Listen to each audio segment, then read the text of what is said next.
अस्सलाम वालेकुम स्टूडेंट्स। उम्मीद करता हूं कि आप लोग सब ठीक ठाक होंगे, खैरियत से होंगे। आज का हमारा क्रैश कोर्स का लेक्चर नंबर 3 और लेक्चर नंबर 1 और लेक्चर नंबर 2 में हम लोग अभी तक बेसिक्स को ही पढ़ रहे थे और अभी भी बेसिक्स ही चल रही हैं। और लास्ट टाइम जो हमने अपने लेक्चर को एंड किया था वो किया था डायमेंशंस पर, और मैंने ये कहा था कि अभी डायमेंशंस बाकी हैं, अभी ये टॉपिक हमारा खत्म नहीं हुआ है। तो ये है कि आज इंशाल्लाह ताला इस टॉपिक को हम एंड करते हैं और प्लस आगे वाले टॉपिक्स की तरफ और चैप्टर्स की तरफ जाएंगे इंशाल्लाह ताला।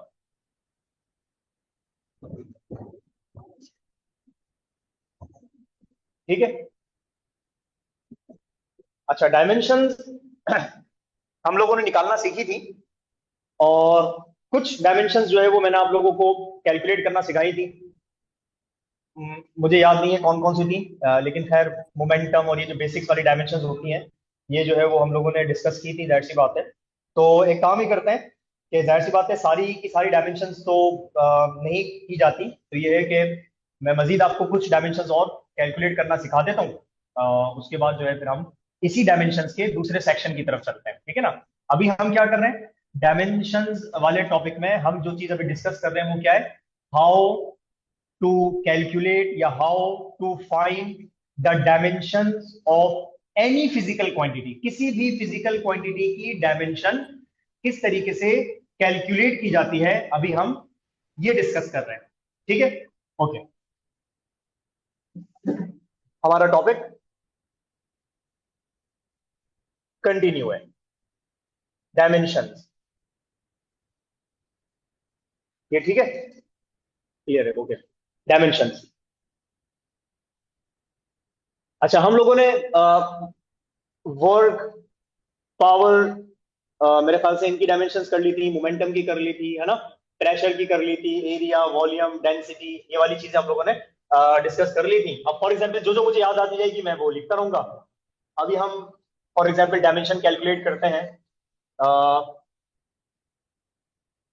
Angular displacement.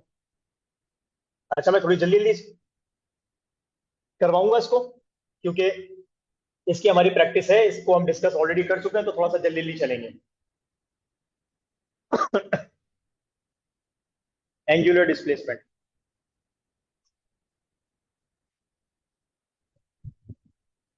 एंगुलर डिस्प्लेसमेंट की डायमेंशन को कैलकुलेट करने के लिए या किसी भी फिजिकल क्वांटिटी की डायमेंशन को कैलकुलेट करने के लिए हमें उसका फॉर्मूला पता होना चाहिए। और एंगुलर डिस्प्लेसमेंट का मतलब होता है थीटा। ये वही फॉर्मूला है जो हमने सप्लीमेंट्री यूनिट्स के अंदर पढ़ा था ना। ये प्लेन एंगल होता है थीटा, प्लेन एंगल या टू डायमेंशनल एंगल। ये थीटा जो होता है उसी का दूसरा नाम होता है एंगुलर डिस्प्लेसमेंट, ठीक है ना। और इसका फॉर्मूला हम लोगों ने क्या पढ़ा था, arc length divided by radius. सबसे पहली बात, एंगुलर डिस्प्लेसमेंट का फॉर्मूला क्या होता है, arc length divided by radius. अच्छा, अब अगर हम इनकी डायमेंशंस को पुट करें, मैं यहीं पर ही पुट कर देता हूं, अलग से स्टेप्स की तरफ जाने की जरूरत नहीं है। आर्क लेंथ, एस का मतलब आर्क लेंथ, और ये लेंथ है तो लेंथ की डायमेंशन क्या होती है, कैपिटल एल, ठीक है। डिवाइडेड बाय रेडियस, मैंने आपको बताया था कि जिस जिसका यूनिट मीटर होता है वो बाय नेचर लेंथ है। तो ये जो रेडियस है, रेडियस का जो यूनिट होता है इसका यूनिट भी मीटर होता है, तो इसका मतलब बाय नेचर रेडियस भी लेंथ होती है। तो आप आर की जो डायमेंशन पुट करेंगे दैट इज अगेन एल। अब आप देखें, आपने दोनों की डायमेंशंस को पुट कर दिया, तो एल से एल जो है वो दोनों कैंसिल हो जाएंगे। इसका मतलब थीटा हैज नो डायमेंशन, ठीक है। तो कुछ हमारे पास फिजिकल क्वांटिटीज ऐसी भी होती हैं जो डायमेंशन लेस होती हैं, उनमें से एक कौन आ गया, एंगुलर डिस्प्लेसमेंट, यानी कि थीटा, प्लेन एंगल, जो भी कहना चाहो। तो ये जो थीटा है, एंगुलर डिस्प्लेसमेंट है, या ये जो प्लेन एंगल होता है, इसकी कोई डायमेंशन नहीं होती। इसी तरीके से जो सॉलिड एंगल होता है उसकी भी कोई डायमेंशन नहीं होती, ठीक है। No dimension, dimensionless. अच्छा, इसी तरीके से अगर हम डायमेंशन कैलकुलेट करना चाहें एंगुलर वेलोसिटी की, एंगुलर वेलोसिटी, मुझे एंगुलर वेलोसिटी का फॉर्मूला पता होना चाहिए, and the formula is omega divided by, sorry, is equal to theta divided by time. ये हमारे पास एंगुलर वेलोसिटी होती है ओमेगा, इसका फॉर्मूला होता है angular displacement divided by time. अच्छा, अब फॉर्मूला लिखने के बाद जो जो फिजिकल क्वांटिटीज आती है आपने उनकी डायमेंशंस पुट करनी होती है। अब मैं एक ही लाइन में कर देता हूं, अब हर स्टेप की तरफ जाने की जरूरत नहीं है, आप चाहें तो उसको डिटेल के अंदर हर हर स्टेप को बना के लिख दिएगा, ठीक है ना। मैं इसी स्टेप में इसको पुट कर देता हूं आगे। अब देखिए, मुझे थीटा की डायमेंशन पुट करनी है, तो मुझे पता है इसकी कोई डायमेंशन नहीं होती, और सिर्फ अपॉन में टाइम है जिसकी डायमेंशन होती है कैपिटल टी। तो अब आप नोट करें, ऊपर कुछ नहीं आएगा तो 1 आएगा, मतलब इसकी डायमेंशन नहीं है, और टी की डायमेंशन आ जाएगी अपॉन में कैपिटल टी। और हमें पता है कि हमें जो है वो डिनोमिनेटर वाली डायमेंशन को ऊपर लेकर जाना होता है, तो ये टी जब ऊपर जाएगा तो ये इनवर्स हो जाएगा। तो एंगुलर वेलोसिटी की डायमेंशन क्या बन रही है? T inverse. Got it? ये हमारे पास एंगुलर वेलोसिटी की आ गई। इसी तरीके से फॉर एग्जांपल अगर हम कैलकुलेट करना चाहें एंगुलर एक्सेलरेशन, एंगुलर एक्सेलरेशन। अब एंगुलर एक्सेलरेशन की डायमेंशन कैलकुलेट करनी है तो again we must know the formula, और एंगुलर एक्सेलरेशन का फॉर्मूला होता है alpha is equal to omega divided by time. ये एंगुलर एक्सेलरेशन का सिंबल होता है, एंगुलर वेलोसिटी को डिवाइड करते हैं टाइम के साथ, तो ये फॉर्मूला बनता है एंगुलर एक्सेलरेशन का। अभी हम टॉपिक नहीं पढ़ रहे, अभी हम सिर्फ फॉर्मूला लिख रहे हैं, ठीक है ना। अच्छा, अब इनकी डायमेंशंस को पुट करते हैं। नेक्स्ट स्टेप में क्या किया जाता है, आने वाली जितनी भी फिजिकल क्वांटिटीज होती है सबकी एक एक करके डायमेंशंस पुट करते हैं। तो ओमेगा की डायमेंशन ये रही, ये डब्ल्यू नहीं है, इस सिंबल का नाम है ओमेगा, ये ग्रीक लेटर है, इसको ओमेगा कहते हैं। एंगुलर वेलोसिटी का सिंबल ओमेगा होता है, डब्ल्यू नहीं होता। डब्ल्यू किसका होता है? वर्क का डब्ल्यू होता है, या विड्थ का डब्ल्यू होता है, लेकिन ये ओमेगा है, इस बात को ध्यान में रखिएगा। तो ओमेगा की डायमेंशन टी इनवर्स, तो ये आ गया ऊपर टी इनवर्स, ठीक है। अपॉन में टाइम है, तो टाइम की dimension as it is put करेंगे स्मॉल सॉरी कैपिटल टी। अब आप नोट करें, इनको कैंसिल नहीं कर सकते। कैंसिल करने के लिए जरूरी है कि अगर टी के ऊपर पावर नेगेटिव बने, तो नीचे भी अगर टी पावर नेगेटिव होती, नेगेटिव वन होती, तो नेगेटिव नेगेटिव फिर कैंसिल होते हैं। लेकिन ऊपर नेगेटिव है, नीचे पॉजिटिव पावर है, तो ये कभी भी कैंसिल नहीं होंगे, बल्कि ये ऐड हो रहे हैं। ये बात ध्यान में रखिएगा। न्यूमिनेटर और डिनोमिनेटर में अगर पावर्स के साइन सेम है तो वो कैंसिल होते हैं। ऊपर भी नेगेटिव पावर, नीचे भी नेगेटिव पावर, कैंसिल हो जाएगा। ऊपर भी पॉजिटिव पावर, नीचे भी पॉजिटिव पावर, कैंसिल हो जाएगा। लेकिन अगर पावर्स के साइन सेम नहीं है तो कैंसिल नहीं होंगे, बल्कि वो ऐड होते हैं। तो यानी कि यहां पर ये कैंसिल नहीं हो रहे, ये ऐड होंगे। कैसे? आपको पता है, हमने लास्ट टाइम पढ़ा था, ये टी शिफ्ट करेंगे ऊपर तो ये टी इनवर्स हो जाएगा। ये देखें, ये टी नीचे था, ये ऊपर लेकर गए तो टी इनवर्स हो गया। तो अब आप मुझे बताओ, जब इस टी को हम ऊपर शिफ्ट करेंगे तो एक टी इनवर्स ये ना, और एक टी इनवर्स ये आ जाएगा, तो दो टी इनवर्स हो जाएंगे। तो -1 और -1 कितना बनेगा? -2। पावर ऐड हो जाएंगी, ठीक है ना। तो हमारे पास एंगुलर एक्सीलरेशन की डायमेंशन क्या बन रही है? टी पावर -2, टी इनवर्स 2, ठीक है, एंगुलर एक्सेलरेशन। इसी तरीके से फॉर एग्जांपल अगर हम कैलकुलेट करना चाहें, एक दफा में जितनी हो सकेंगी मैं यहां पर करवा दूंगा, उसके बाद फिर हम इसके दूसरे सेक्शन की तरफ चलेंगे। एंगुलर मोमेंटम, एंगुलर मोमेंटम, ठीक है। हमें फॉर्मूला पता होना चाहिए। एंगुलर मोमेंटम का सिंबल होता है एल, और इसका फॉर्मूला होता है mvr, mass into velocity into radius, या इसका फॉर्मूला एक और भी होता है r क्रॉस p। किसी भी फॉर्मूले से कर लो, डायमेंशन एक ही आएगी, ठीक है ना। तो मैंने ये वाला फॉर्मूला लिख दिया, इससे कैलकुलेट करना ज्यादा आसान होता है। mvr, m का मतलब मास, v का मतलब वेलोसिटी, एंड r का मतलब रेडियस। अब एक एक करके डायमेंशन पुट करते हैं। हाँ भाई, मास की डायमेंशन कैपिटल M, वेलोसिटी की dimension L T inverse. Repeat किया करें, खुद ही दिल में रिपीट किया करें कि सर जो भी स्टेप करवाने जा रहे हैं उसके बाद आप खुद बताया करें। यही प्रैक्टिस होती है, दिल में रिपीट करें, या जो भी है रिपीट करने की कोशिश करें, किया करें। हाँ भाई, डी की जगह में ये पुट करना है, आर की जगह में ये पुट करना है। बिल्कुल वो होता है ना, बिल्कुल डमीज की तरह बैठा मत किया करो, थोड़ी सी कोशिश किया करो खुद से बताने की। क्योंकि हमारे पास बहुत सारे स्टूडेंट्स ऐसे भी होते हैं फिजिकल क्लासेस में या वैसे भी, जिनको हम नोट कर रहे होते हैं, वो सिर्फ सुन होके, है ना, बिल्कुल सुन होके डमीज बन के सिर्फ देख रहे होते हैं ना, मतलब ना यूं वो हाँ करते हैं ना वो यूं करते हैं। तो कम से कम ये होता है कि आप पार्टिसिपेट करें, आप थोड़ा सा इन्वॉल्व हो लेक्चर के अंदर, तो फिर आपको चीजें समझ आना स्टार्ट हो जाती हैं। तो कोशिश किया करें, इन्वॉल्व होकर चीजों को पढ़ा करें। अब जाहिर सी बात है, मैं तो आपको नहीं देख रहा, आप मुझे देख रहे हैं, आप मुझे सुन रहे हैं, तो आप कोशिश ही करिएगा हर स्टेप के बाद जो मैं आगे लिखने जा रहा हूं तो आप खुद से पहले से पूरा करें कि हाँ सर इसके बाद ये लिखेंगे। ये लर्निंग होती है। रेडियस है, रेडियस क्योंकि लेंथ होती है तो इसकी डायमेंशन कैपिटल एल। ठीक है, अब ये सब आ गए, इनको सॉल्व करना है। एम सिर्फ एक है तो एम को एम लिख देते हैं। एल और एल ये दो हैं तो L into L, L square, तो एल पर आ जाएगा स्क्वायर। टी पावर -1 सिर्फ एक है तो ये आ गया टी इनवर्स सेम। ये बन गई हमारे पास एंगुलर मोमेंटम की डायमेंशन। Got it. इसी तरीके से फॉर एग्जांपल हम कैलकुलेट करना चाहें, हमने वर्क की कैलकुलेट कर ली थी ना, टॉर्क। टॉर्क, अच्छा टॉर्क को कैलकुलेट करने के लिए इसका formula tau is equal to R cross F. ये हमारे पास टॉर्क का फॉर्मूला होता है, आर क्रॉस एफ या सिंपल आर एफ। ठीक है, यहां जो आर है ये डिस्टेंस है, डिस्टेंस का यूनिट मीटर होता है, इसका मतलब बाय नेचर ये लेंथ है। तो आर की डायमेंशन क्या की जाएगी, कैपिटल एल। ठीक है, एफ फोर्स है, फोर्स की डायमेंशन हमने लास्ट लेक्चर में कैलकुलेट की थी, तो फोर्स की dimension M L T power -2। Velocity, speed, acceleration, force, momentum, radius, diameter, कुछ बेसिक डायमेंशन ऐसी होती हैं, वर्क, पावर, एनर्जी, ये कुछ बेसिक पावर डायमेंशन ऐसी होती हैं जो आपको याद होनी चाहिए, बार बार आपको देखने की जरूरत ना पड़े। अब जैसे फोर्स का कॉन्सेप्ट आया, ऐसे नहीं अब आप पेज पलट के ढूंढ रहे हैं फोर्स की क्या थी, नहीं, ये आपको याद होनी चाहिए। ठीक है ना, तो फोर्स की dimension M L T power -2। अब आपने इसको सॉल्व करना है। अब आप चेक करें, एम सिंगल है, एल इंटू एल दो दफा आ गए तो L square, T power -2 single है तो उसको आप एज इट इज लिखते हैं। ये बन गई हमारे पास टॉर्क की dimension, M L square T power -2। ठीक है, और अगर आप नोट करें तो टॉर्क की डायमेंशन एग्जैक्टली सेम आई है वर्क जैसी। वर्क आप चेक कर लीजिएगा, मैंने आपको वर्क की कैलकुलेट करवाई थी, तो वर्क की और टॉर्क की डायमेंशन सेम होती है। क्यों सेम होती है, यूनिट्स सेम है। एक बात याद रखिएगा, हर वो फिजिकल क्वांटिटी या क्वांटिटीज जिनकी जिनके यूनिट्स सिमिलर हो, जिनके यूनिट्स सेम होते हैं, उनकी डायमेंशन हमेशा सेम आती है। तो टॉर्क का यूनिट होता है न्यूटन मीटर और वर्क का यूनिट भी होता है न्यूटन मीटर, तो दोनों के यूनिट्स न्यूटन मीटर है तो दोनों की dimension exactly same, M L square T power -2। और यही जो डायमेंशन होती है, यही डायमेंशन एनर्जी की भी होती है। एनर्जी, एनर्जी की सर क्यों होती है, क्योंकि एनर्जी का यूनिट जो होता है वो जूल होता है और वर्क का यूनिट भी क्या होता है, जूल होता है। तो इन दोनों के यूनिट सेम है, टॉर्क का जूल नहीं होता। ठीक है ना, इन दोनों के यूनिट्स जूल होते हैं।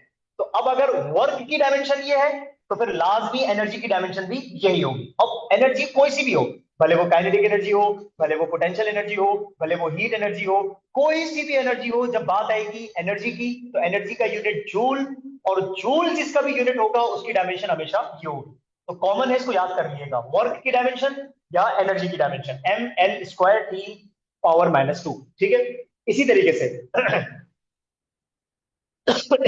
अब अगर आप प्रूव करना चाहें, फॉर एग्जाम्पल अगर हम काइनेटिक एनर्जी की कैलकुलेट कर लेते हैं, काइनेटिक एनर्जी, तो आपको काइनेटिक एनर्जी का फॉर्मूला पता होना चाहिए, and the formula is K E is equal to half M B square. ये हमारे पास काइनेटिक एनर्जी का फॉर्मूला होता है। ठीक है ना, अगर आपको किसी भी फॉर्मूले के अंदर कोई भी नंबर नजर आ रहा है तो पहली बात, नंबर की डायमेंशंस नहीं होती तो आप नंबर को कर देते हैं निग्लेक्ट, तो यहां से 1/2 को हम कर देंगे निग्लेक्ट, क्योंकि डायमेंशंस में नंबर का काम नहीं होता, सिर्फ क्वांटिटीज का काम होता है। अब हमें डायमेंशन पुट करनी है एम की और वेलोसिटी की। ठीक है ना, तो देखें एम की डायमेंशन कैपिटल एम, ये आ गया एम की जगह पे, वेलोसिटी की डायमेंशन एल टी इनवर्स, और इसके ऊपर लगा हुआ है होल स्क्वायर, पूरी डायमेंशन पर स्क्वायर होगा। अब देखिए ये स्क्वायर जो है वो एल पर भी आ जाएगा क्योंकि होल स्क्वायर है ना, और ये 2 जाके मल्टीप्लाई होगा इस 1 के साथ, तो ये स्क्वायर एल पर और ये 2 इसके साथ मल्टीप्लाई होगा तो 2 1 जा 2 हो जाएगा। स्क्वायर पावर का साइन चेंज नहीं करता, अगर नेगेटिव पावर है तो स्क्वायर की वजह से वो कभी भी पॉजिटिव नहीं होगी, याद रखिएगा, तो पावर की साइन हमेशा सेम रहती है। ठीक है, तो अब आप मुझे बताएं, एम सेम, एल पर स्क्वायर, ये देखें एल पर स्क्वायर, और t -1 था तो -1 को 2 से मल्टीप्लाई करें, -1 मल्टीप्लाई बाय 2, तो 2 1 जा -2, सिंपल। तो t के ऊपर पावर -2, तो देखिए प्रूव हो गया। काइनेटिक एनर्जी की डायमेंशन क्या आई, वही आई जो एनर्जी की होती है, ये ऊपर लिखिए। याद रखिएगा एनर्जी कोई सी भी हो, एनर्जी की डायमेंशन हमेशा सेम होती है, और वो क्या होती है, ml² T⁻²। इसी तरीके से अगर आप प्रूव करना चाहें तो आप एक और प्रूव कर सकते हैं, पोटेंशियल एनर्जी। पोटेंशियल एनर्जी का आपको फॉर्मूला पता होना चाहिए, and the formula is PE is equal to m times G times H, जिसको हम कहते हैं mgh। ये हमारे पास पोटेंशियल एनर्जी का फॉर्मूला होता है। अब देखिए, आपने एक एक करके डायमेंशन पुट करनी है, m की, g की और h की। सबसे पहली बात, आपने m की डायमेंशन पुट करी तो कैपिटल M। अब आप बोलेंगे sir what is this g, ये g क्या है? तो भाई यहां पर ये जो g है ये होता है ग्रेविटेशनल एक्सेलरेशन, ग्रेविटी नहीं, ग्रेविटेशनल एक्सेलरेशन। आपको याद है, आपसे पूछा जाता है बताओ g की वैल्यू क्या है, तो आप बोलते हैं सर 9.8, और यूनिट क्या लगाते हैं, मीटर पर सेकंड स्क्वायर। और आपको पता है मीटर पर सेकंड स्क्वायर का मतलब क्या, एक्सेलरेशन। तो इसका मतलब ये g ग्रेविटी नहीं है, इसका पूरा नाम होता है gravitational acceleration, it is acceleration. तो इसका मतलब आपने g की जगह पे एक्सेलरेशन की डायमेंशन पुट करनी है, और वो क्या होती है, LT⁻²। ठीक है, वेलोसिटी की होती है LT⁻, और इसकी होती है LT⁻²। ये बात ध्यान में रखिएगा, ठीक है, LT⁻², एक्सेलरेशन। h, h का मतलब हाइट, और हाइट का यूनिट होता है मीटर, और मीटर का मतलब बाय नेचर लेंथ है। तो h की जगह पे आप क्या पुट करेंगे, l। ठीक है, अब आपने इसको सॉल्व करना है। m सिंगल है तो m को एज इट इज लिख दें, l इंटू एल दो दफा आ गया, l², और T⁻², एज इट इज। किसकी बन गई, पोटेंशियल एनर्जी की। हेंस प्रूव्ड कि एनर्जी कोई सी भी हो, डायमेंशन हमेशा सेम आएगी, ml² T⁻², ml² T⁻², ml² T⁻²। ठीक है ना? तो एनर्जी कोई सी भी हो, हमेशा डायमेंशन सेम आती है। इसी तरीके से एक इंपॉर्टेंट करवा रहा हूं, ये अक्सर पूछी जाती है बोर्ड्स के अंदर ना, gravitational constant. Gravitational constant gravitational constant कहां आता है, ये हमारे पास एक फॉर्मूले में आता है, और उस फॉर्मूले का नाम होता है Newton's law of gravitation. Newton's law of gravitation, F is equal to G m1 m2 divided by r²। यह हमारे पास न्यूटन्स लॉ ऑफ ग्रेविटेशन होता है, और इसमें आने वाला जो कैपिटल G होता है ये कांस्टेंट है, और इसका नाम क्या होता है, यूनिवर्सल ग्रेविटेशनल कांस्टेंट। हमें इस G की डायमेंशन कैलकुलेट करनी है। ठीक है, कर सकते हैं, आसान है, कोई मसला नहीं है, तरीका तो हमें पता चल गया है ना। सबसे पहला स्टेप यहां पर आपने क्या करना है, इस फॉर्मूले को रीअरेंज करना है G के लिए। अभी यहां पर सब्जेक्ट कौन है, फोर्स, अब हमें सब्जेक्ट बनाना है G। तो r² डिवाइड से मल्टीप्लाई में जाएगा, m1 m2 मल्टीप्लाई से यहां पर डिवाइड में आ जाएंगे। तो G का फॉर्मूला क्या बनेगा, F के साथ मल्टीप्लाई में कौन आ रहा है भाई, r², यह आ गया r², और डिवाइड में कौन आ रहा है, m1 m2, यह आ गया डिवाइड में m1 इंटू m2। क्या बचा, कैपिटल G, ये बन गया G का फॉर्मूला। अब आप आने वाली जितनी भी क्वांटिटीज है एक एक करके सबके डायमेंशंस पुट करेंगे, करें पुट। सबसे पहले F की डायमेंशन ml⁻², ये F की आ गई। R डिस्टेंस होता है, मीटर, बाय नेचर इसका मतलब ये लेंथ है, तो R की डायमेंशन L, और L पर क्या लगा हुआ है, स्क्वायर लगा हुआ है। ठीक है ना, यानी कि R पर स्क्वायर मतलब उसकी डायमेंशन पर स्क्वायर। m1 m2 दो मासेस हैं, इसकी डायमेंशन भी m, इसकी डायमेंशन भी m, और क्योंकि दो एक साथ मल्टीप्लाई में है तो m इंटू m m²। चलो अलग अलग करके लिख देते हैं, m m1 के लिए और m m2 के लिए। इनके साथ 1 2 नहीं लगाते, बस वो यहां पर 1 2 इस वजह से होता है कि वो फर्स्ट बॉडी का मास है और वो सेकंड बॉडी का मास है। लेकिन जब डायमेंशंस की बात आती है फिर फर्स्ट सेकंड मैटर नहीं करता, बस आपने m पुट करना होता है, 1 2 नहीं लगाते हम लोग। ठीक है ना? अच्छा, अब इसको आपने सॉल्व करना है। सॉल्व कैसे, ये देखो, ऊपर एक m है, दो नीचे 2 m है, तो एक m से नीचे वाला एक m कैंसिल, नीचे एक m बचा हुआ है। ठीक है ना? तो हम क्या करेंगे, अकेला ये जो m बचा हुआ है इसको शिफ्ट करके ऊपर लेकर आएंगे, तो जब ये m शिफ्ट होकर ऊपर आएगा तो m पर इनवर्स आ जाएगा। नीचे इसकी पावर +1 है, तो जब ये ऊपर आएगा तो -1 हो जाएगी, m इनवर्स। ठीक है, आगे चलते हैं। एक l ये रहा, और एक मल्टीप्लाई में l² ये रहा, यानी कि यहां पर इस l पर पावर है +1, और यहां पर l पर पावर है +2, तो 2 में 1 प्लस कर दो, तो टोटल 3 l हो जाएंगे, तो l³ ठीक है ना, l की पावर 2, l की पावर 1, तो 2 + 1 टोटल 3 होगा। बाकी t एज इट इज आ जाएगा, और वो क्या है, T⁻²। तो जनाब ये हमारे पास बन गई ग्रेविटेशनल कांस्टेंट की डायमेंशन, या यूं कह लो कि dimensional formula of gravitational constant. इसी तरीके से दस का रखा हुआ है, इसी तरीके से हमारे पास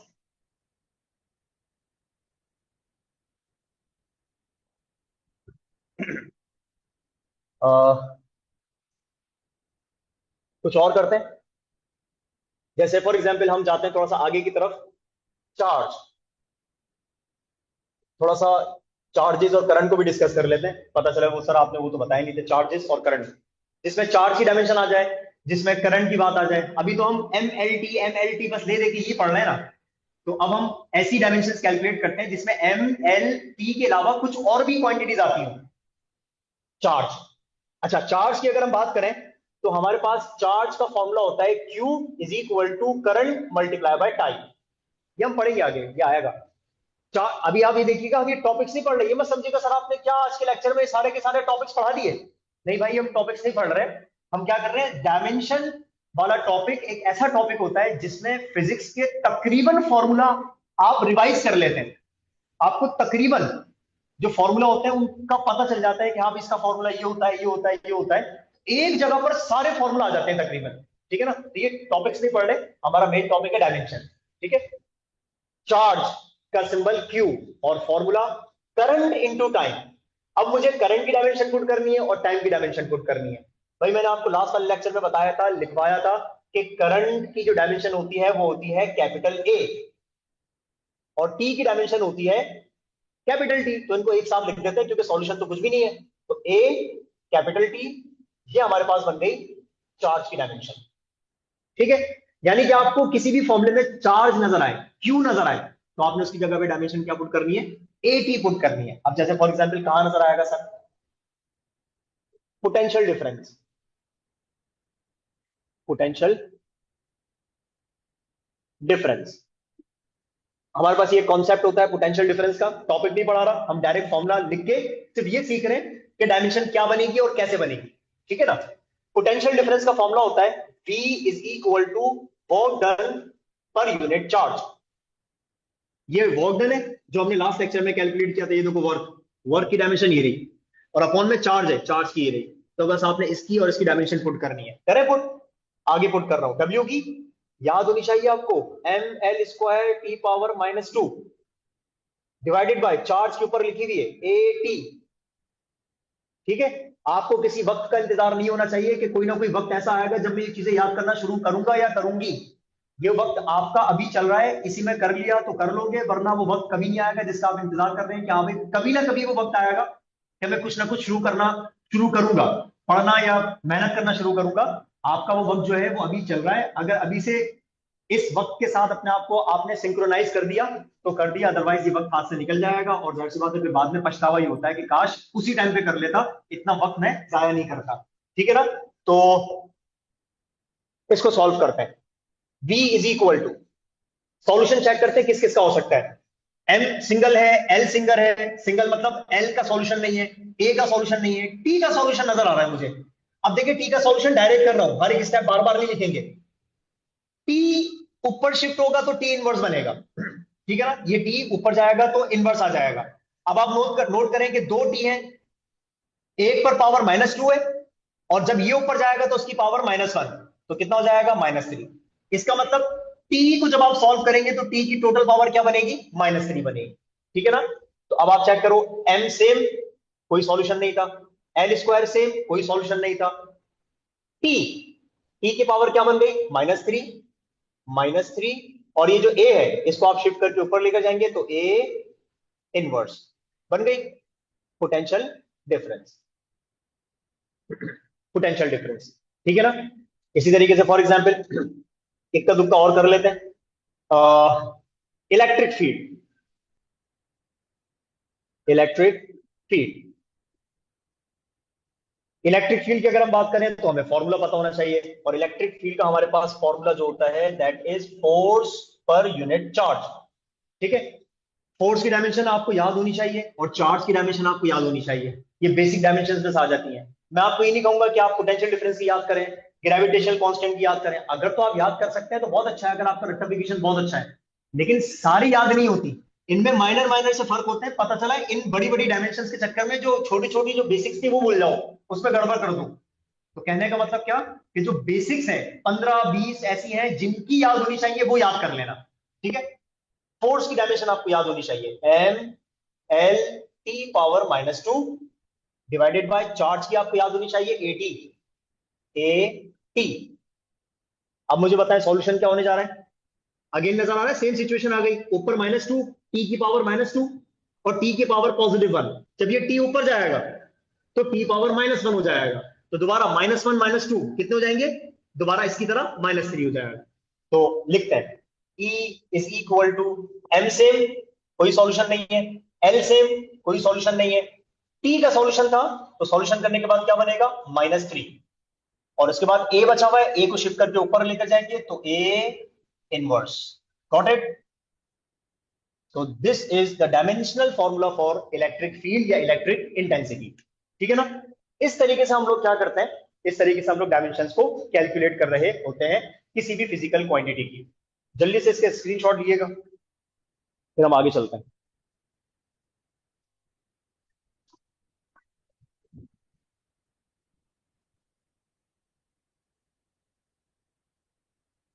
तरीका हमने डिस्कस कर लिया है। अब आपको कोई भी फॉर्मूला दिया जाए तो इसी मेथड से आप इजीली डायमेंशन को कैलकुलेट कर सकते हैं। ठीक है ना।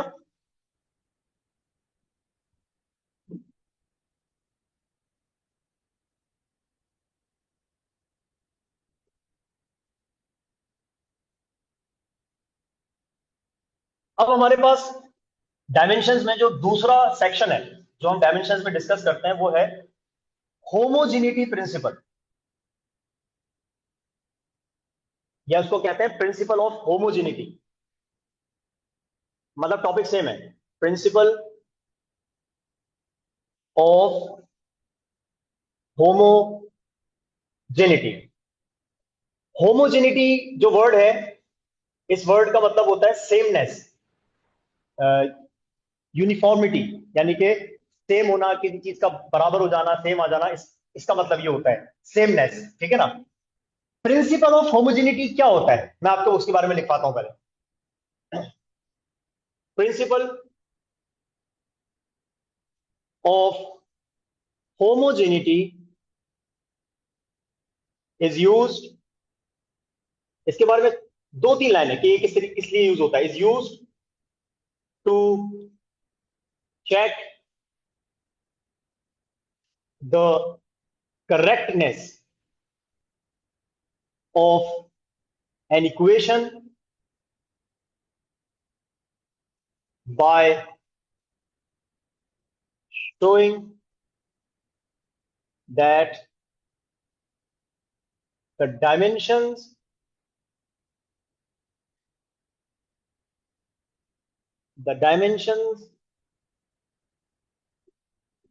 of physical quantities on both sides of equation are same। ये हमारे पास इसका डिस्क्रिप्शन होती है, या यूं कह लो इसकी डेफिनेशन, या इसको बताने का तरीका। किसी भी इक्वेशन को चेक करना हो कि वो डायमेंशनली, सॉरी मतलब सिंपल चेक करना हो कि वो सही है या नहीं है, करेक्ट है या गलत है, तो ऐसा करने के लिए हम डायमेंशंस का सहारा लेते हैं। मतलब डायमेंशनली हमें उनको प्रूव करना होता है कि क्या वो डायमेंशनली करेक्ट है या नहीं है। और ऐसा करने के लिए क्या करना होता है, इक्वेशन जो होती है उसकी दो साइड होती है, एक लेफ्ट हैंड साइड होती है और एक राइट हैंड साइड होती है। तो याद रखिएगा हमें चेक कैसे करना होता है, ये मैं अभी आपको करके दिखाता हूं कैसे चेक करना होता है। इक्वेशन की जो लेफ्ट साइड पर क्वांटिटीज हैं उनकी डायमेंशंस, और इक्वेशन के जो राइट साइड पर क्वांटिटीज हैं उनकी डायमेंशंस बराबर अगर आ जाए किसी भी इक्वेशन की, तो इसका मतलब वो इक्वेशन करेक्ट है। और अगर लेफ्ट हैंड साइड की डायमेंशन बराबर नहीं आ रही राइट हैंड साइड की डायमेंशन के, तो इसका मतलब वो इक्वेशन गलत है। तो भाई पहली बात तो अगर ये आपकी बराबर नहीं आ रही, फिजिक्स में कोई इक्वेशन लिखी हुई है, यानी कि फिजिक्स की बुक में इक्वेशन जितनी भी लिखी हुई है, अगर आप प्रूव कर रहे हैं कि ये डायमेंशनली करेक्ट है या नहीं है, तो अगर आपकी डायमेंशन दोनों बराबर नहीं आ रही तो फिर उसमें इक्वेशन की गलती नहीं है, उसमें फिर आपके सॉल्यूशन की गलती है, क्योंकि हमारे पास फिजिक्स में जितनी भी इक्वेशन है वो सारी वही है जो डायमेंशनली करेक्ट है। तो आपको अपने सॉल्यूशन को चेक करना होगा, ठीक है ना। तो मैं आपको बता देता हूं उसको चेक करने का तरीका क्या होना चाहिए। अब इसमें पता है क्या होगा, इसमें आपको कोई भी इक्वेशन गिवन हुआ करेगी और आपसे कहा जाएगा चेक करें ये डायमेंशनली करेक्ट है या नहीं है। अभी हमने क्या सीखा, अभी हमने किसी भी फिजिकल क्वांटिटी की डायमेंशन को निकालना सीखा है कि किसी भी फिजिकल क्वांटिटी की डायमेंशन को किस तरीके से कैलकुलेट किया जाता है, फाइंड किया जाता है, वो कर लिया हमने। अब दूसरा पार्ट, इक्वेशन की करेक्टनेस को चेक करना को मतलब हम सीखने जा रहे हैं। तो याद रखिएगा इस चीज का मतलब इस वाले सॉल्यूशन में और इस वाले सॉल्यूशन में थोड़ा सा फर्क था, ठीक है। अब इसका सवाल किस तरीके से आता है, इसका सवाल ऐसे आएगा, so that the following equations, मैं इक्वेशंस लिख रहा हूं लेकिन जब ये क्वेश्चन आएगा तो कोई भी एक इक्वेशन होगी, इक्वेशंस आर डायमेंशनली करेक्ट, ठीक है, ये सवाल आएगा। और फॉर एग्जाम्पल मैं यहां पर इक्वेशन लिख देता हूं, आपने एक इस इक्वेशन को प्रूव करना है, B F is equal to B I plus A T, जिसको हम v is equal to U plus A T भी लिखते हैं, v is equal to U plus A T, ठीक है ना। Number two, s is equal to V I T plus 1/2 A T square, इसको prove करना है। इसी तरीके से फॉर एग्जाम्पल हमारे पास थर्ड इक्वेशन है ना, V F square is equal to 2as minus plus V I square. वैसे इक्वेशन को लिखते कैसे हैं, 2as is equal to V F square minus V I square, लेकिन जब डायमेंशनली करेक्ट होने की बात आती है तो बेसिकली इस तरीके से लिखा जाता है, V F square is equal to 2as plus V I square, ठीक है। इसी तरीके से एक और लिख देता हूं बस, t is equal to 2 pi radical l over g। हमें ये इक्वेशंस को प्रूव करना है कि ये डायमेंशनली करेक्ट है या नहीं है। स्टार्ट करते हैं सबसे पहले वाली इक्वेशन से, number one, solution number one, V F is equal to V I plus A T, यहां से स्टार्ट कर रहे हैं, ठीक है। सबसे पहले आपने क्या करना होता है, एक छोटा सा डेटा बनाते हैं। डेटा क्या, कि वेलोसिटी की डायमेंशन क्या होती है, मतलब इन इक्वेशंस में जहां आपको वी आई नजर आ रहा है मतलब वो इनिशियल वेलोसिटी है, जहां आपको वी एफ नजर आ रहा है मतलब वो फाइनल वेलोसिटी है, जहां आपको एस नजर आ रहा है इसका मतलब वो डिस्टेंस है या डिस्प्लेसमेंट है, और जहां आपको टी नजर आ रहा है वो टाइम है, ए का मतलब एक्सेलरेशन है और एल का मतलब लेंथ है और जी का मतलब एक्सेलरेशन ड्यू टू ग्रेविटी है, जो मैंने आपको बताया था, ठीक है ना। तो अब या तो हम भले अगर डेटा नहीं भी बनाते हैं तो हम डायरेक्ट फॉर एग्जांपल इसके अंदर डायमेंशन पुट कर सकते हैं। तो मैं यहां पर डायरेक्ट चलो पहले एक दफा मैं कर देता हूं, मैं यहां पर एक दफा डेटा बना देते हैं, डायमेंशंस ऑफ, सबसे पहले आप ये बताएंगे इस इक्वेशन में आने वाला जो v है, भले वो वी एफ हो या वी आई हो, होती वेलोसिटी है, इसकी और इसकी डायमेंशन सेम ही होगी, है वेलोसिटी, ठीक है ना। अब आप पहले बताएंगे कि वेलोसिटी की डायमेंशन क्या होती है, एल टी इनवर्स, यानी कि L over T, like this, ठीक है ना। एल टी इनवर्स को ऐसे लिखेंगे ना, एल अपॉन टी करके लिखेंगे, ठीक है। अच्छा, इसके साथ साथ अब कौन आ रहा है इसके अंदर, ए, तो अब आप बताएंगे कि ए की डायमेंशन क्या होनी चाहिए, तो डायमेंशन ऑफ एक्सेलरेशन, हाँ भाई एक्सेलरेशन की क्या होती है, एल टी पावर -2, यानी कि एल ओवर टी स्क्वायर, ये हमारे पास एक्सेलरेशन की डायमेंशन होती है। टी स्क्वायर को ऊपर लेकर जाएंगे तो ही टी पावर -2 बनेगा, ठीक है ना। वी की बात कर ली, वी की बात कर ली, ए की बात कर ली, अब टी बच गया, तो dimension of T, dimension of T यानी कि टाइम की डायमेंशन, और वो होती है capital T with in square bracket. तो इसको हम कहते हैं एक छोटा सा डेटा बनाना। इक्वेशन में जो जो क्वांटिटीज आ रही होती हैं, आपने एक एक करके सबकी डायमेंशन लिखनी होती है। जैसे अब आप यहां पर किसकी लिखेंगे, डिस्प्लेसमेंट की लिखेंगे, वेलोसिटी की लिखेंगे, फिर टाइम की लिखेंगे और फिर एक्सेलरेशन की लिखेंगे। टाइम दो दफा आ रहा है तो टाइम की एक दफा लिखेंगे, इस वाले में वेलोसिटी की लिखेंगे, एक्सेलरेशन की लिखेंगे, डिस्प्लेसमेंट की लिखेंगे, वीआई की नहीं, क्योंकि हमने वी को एक दफा मेंशन कर दिया। तो हम क्या करते हैं, छोटा सा डेटा बनाते हैं। डेटा बनाने के बाद अब हमें क्या करना होता है, इस डेटा को हमें गिवन इक्वेशन में पुट करना होता है। तो भाई जो गिवन इक्वेशन है उसमें डायमेंशंस को पुट करें, बिल्कुल करते हैं। गिवन इक्वेशन क्या है, V F is equal to, पहले लिख देते हैं, प्लस ए टी।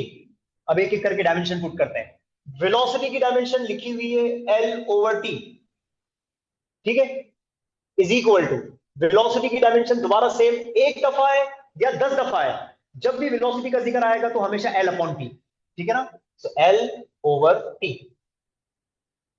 बीच में साइन कौन सा है, प्लस, और प्लस के बाद एक्सेलरेशन की dimension L over T square, ये लिखा हुआ है एल अपॉन टी स्क्वायर, इसको स्क्वायर ब्रैकेट में कर देते हैं, और इसके साथ मल्टीप्लाई में स्मॉल टी का मतलब कैपिटल टी, ये आ गया कैपिटल टी, और विद इन स्क्वायर ब्रैकेट, ठीक है। तो हमने डायमेंशंस पुट कर दी, फाइनल वेलोसिटी की, इनिशियल वेलोसिटी की, एक्सेलरेशन की और टाइम की। अब इसको सॉल्व करना है। लेफ्ट हैंड साइड को सेम रहने दें, बस लेफ्ट हैंड साइड साथ चलता रहेगा। अगर सॉल्यूशन करने के बाद इन दी एंड राइट साइड पर भी एल अपॉन टी बच जाता है तो हम बोलेंगे इक्वेशन डायमेंशनली करेक्ट है, ठीक है ना। तो ये सेम रहेगा, एल बाय टी, ये सेम इज इक्वल टू, अच्छा इसको फिलहाल सेम रहने देते हैं। दो टर्म्स हैं, प्लस के एक ये वाली टर्म और प्लस के एक इस तरफ वाली टर्म, दो टर्म्स हैं, इसमें फिलहाल कोई सॉल्यूशन नहीं है, इसमें सॉल्यूशन है। देखो ऊपर एक टी है, नीचे टी स्क्वायर है, तो टी से स्क्वायर कैंसिल, तो अपॉन वाला जो टी था उस पर जो स्क्वायर था वो कैंसिल हो गया है, तो सिर्फ टी बचा हुआ है। तो एल अपॉन टी ये same, plus L over T ये बचा। और अब आप चेक करें कि L upon T plus L upon T जब बिल्कुल सेम अल्फाबेट्स होते हैं या पैरामीटर्स होते हैं बिल्कुल सेम, और बीच में प्लस आ जाए तो आप उन दोनों को प्लस कर लेते हैं। तो भाई एल अपॉन टी में प्लस कर लो एल अपॉन टी, ये बिल्कुल ऐसा ही है, ए प्लस ए बराबर होता है 2a के, बी प्लस बी बराबर होता है 2b के, तो L upon T plus L upon T किसके बराबर होगा, 2l अपॉन टी के। तो ये बनेगा L over T is equal to 2 आ जाएगा, और साथ में एल अपॉन टी, ठीक है, बिल्कुल सेम थे, प्लस कर दिया तो 2 आ गया, सिंपल। और मैंने आपको थोड़ी देर पहले एक बात बताई है, नंबर्स की डायमेंशंस नहीं होती तो हमें इस नंबर को निगलेक्ट करना है, और जब इस नंबर को निगलेक्ट करेंगे तो आप चेक कर लो लेफ्ट हैंड साइड की डायमेंशन एग्जैक्टली बराबर आ गई राइट हैंड साइड की डायमेंशन के। इसका मतलब ये जो गिवन इक्वेशन थी ये डायमेंशनली करेक्ट है। इस तरीके से किसी भी इक्वेशन को चेक किया जाता है, उसकी करेक्टनेस को चेक किया जाता है with the help of dimensions. तो भाई आप यहां लिख सकते हैं कि बाय निगलेक्टिंग 2, क्योंकि 2 एक नंबर है, इसकी डायमेंशन से कोई ताल्लुक नहीं है, तो L over T is equal to L over T, hence prove. अब आप नीचे बस एक लाइन लिखेंगे, hence the given equation is dimensionally correct, पहली दफा लिखवा देता हूं, hence the given equation is dimensionally correct, dimensionally correct, ठीक है। अब इसी तरीके से जल्दी जल्दी से मैं आपको जो है वो करवा देता हूं इसकी भी प्रूफ कि वो डायमेंशनली करेक्ट है या नहीं है।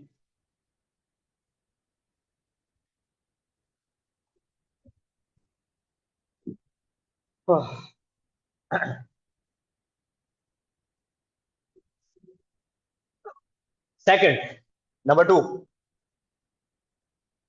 S is equal to B I T plus 1/2 A T square, ठीक है ना।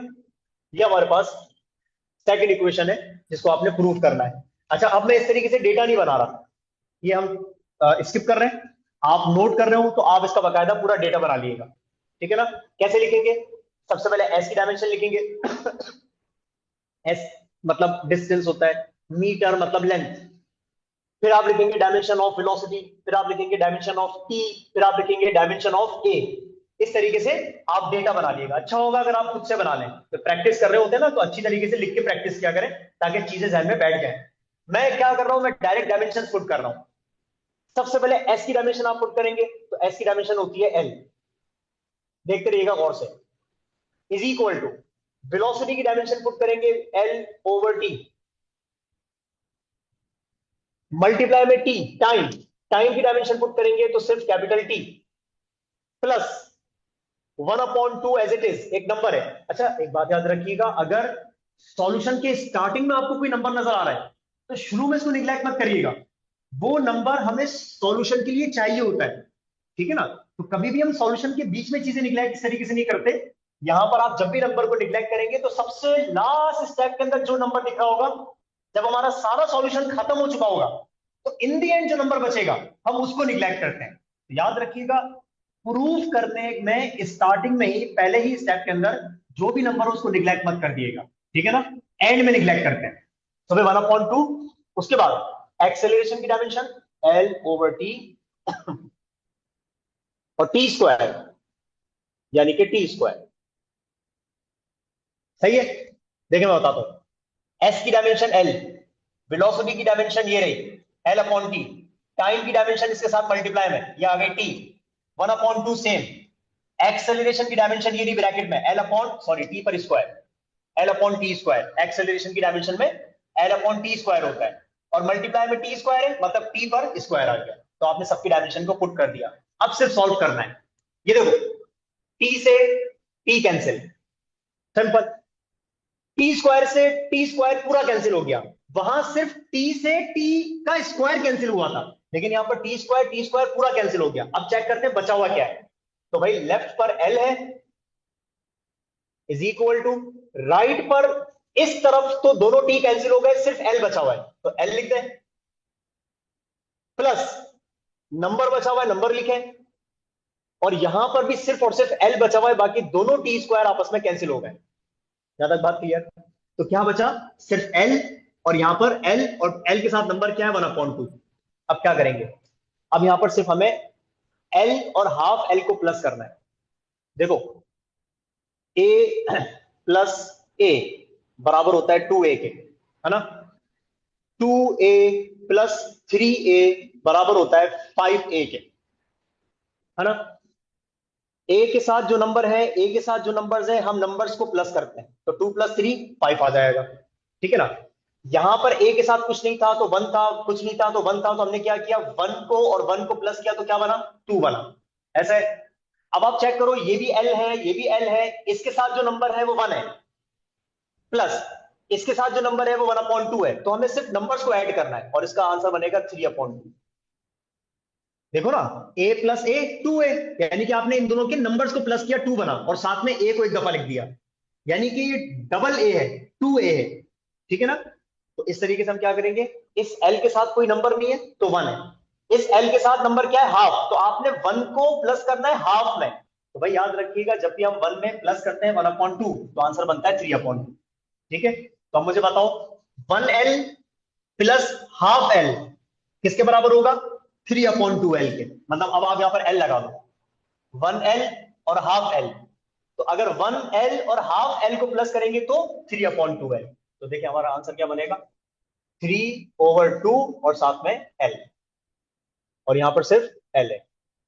अब मुझे बताओ, सारा सॉल्यूशन खत्म हो गया है, कोई गुंजाइश नहीं है सॉल्यूशन की, बस अब इन दी एंड ये जो नंबर नजर आ रहा है 3/2, इसको हम निग्लेक्ट कर देंगे, सिंपल। तो इसको हम निग्लेक्ट कर देते हैं, तो आपको नजर आ रहा है इक्वेशन जो है वो डायमेंशनली प्रूव हो गई है, क्योंकि लेफ्ट हैंड साइड की डायमेंशंस राइट हैंड साइड के बराबर आ गई है।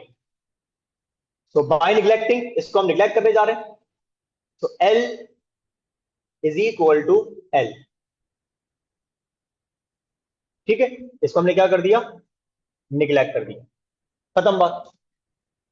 थर्ड इक्वेशन ऑफ मोशन जो है वो आप सॉल्व करिएगा, आसान सॉल्यूशन है, आपसे हो जाएगा सॉल्यूशन, ठीक है ना। इसी मेथड से मैं आपको थर्ड, वो जो फोर्थ वाली है ना टाइम पीरियड वाली, वो सॉल्व करवा देता हूं।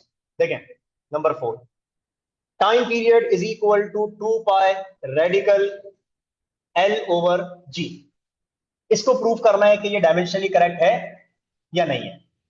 अब आप क्या करेंगे, डेटा बनाएंगे, सबसे पहले यहां लिखेंगे डायमेंशन ऑफ टी, टाइम की डायमेंशन टी होती है। 2 पाई एक कांस्टेंट है और एक नंबर है, तो इसकी कोई डायमेंशन नहीं है, इसको आप छोड़ दें। अच्छा, फिर आप लिखेंगे सेकंड स्टेप में डायमेंशंस ऑफ एल, यानी कि लेंथ, तो इसकी एल होती है।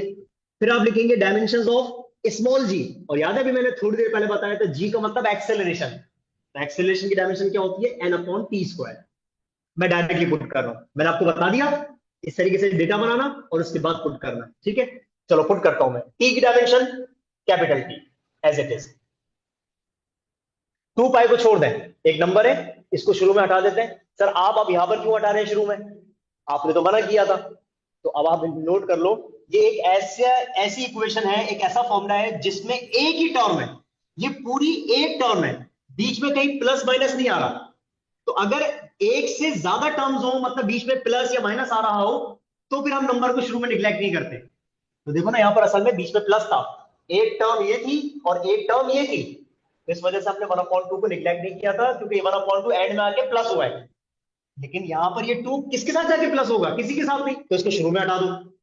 तो हम क्या कर रहे हैं, इस 2 पाई को शुरू में निग्लेक्ट कर रहे हैं, क्योंकि यहां पर एक ही टर्म है, ये पूरी एक टर्म है, ठीक है ना। अच्छा, रेडिकल, रेडिकल, चलो पहले रेडिकल लगा देते हैं, ठीक है। अच्छा, एल की डायमेंशन होती है capital L, divided by L की डायमेंशन कैपिटल एल। अच्छा, अपॉन में एक्सेलरेशन ड्यू टू ग्रेविटी, इसकी डायमेंशन क्या, एल ओवर टी स्क्वायर, ये एक्सेलरेशन क्या आ गई, ठीक है ना। ये देखो, एक्सेलरेशन की dimension L upon T square. तो भाई ये पूरा का पूरा फैक्टर किस में आ रहा है, रेडिकल में आ रहा है, ये पूरा रेडिकल है, ठीक है। अब हम क्या करेंगे, सबसे पहले लेंथ से लेंथ कैंसिल हो रही है, ये देखो, लेंथ से लेंथ कैंसिल, ये टी स्क्वायर डिवाइड कर रहा है, ये ऊपर जाके मल्टीप्लाई करेगा, इसको हम शिफ्ट नहीं कर रहे हैं, इसको हम ये कह रहे हैं कि ये नीचे डिवाइड से ऊपर जाएगा मल्टीप्लाई में, तो इसको हम जस्ट मल्टीप्लाई में लिख रहे हैं। तो देखो, capital T is equal to, ये टी स्क्वायर डिवाइड से ऊपर मल्टीप्लाई में आ जाएगा, टी स्क्वायर, और इस टी स्क्वायर के ऊपर लगा हुआ है रेडिकल, ठीक है ना। और हमें पता है कि अगर रेडिकल में स्क्वायर आ जाए, तो रेडिकल से स्क्वायर या स्क्वायर से रेडिकल कैंसिल हो जाता है। तो अब आप नोट करो, इस स्क्वायर से रेडिकल कैंसिल हो गया, लेफ्ट पर भी सिर्फ टी बचा और राइट पर भी सिर्फ टी बचा।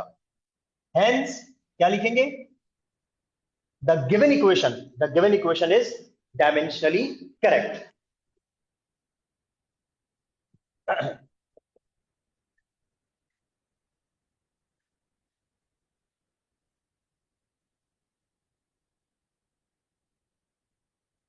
स्क्रीनशॉट ले लीजिएगा इसका जल्दी से ना।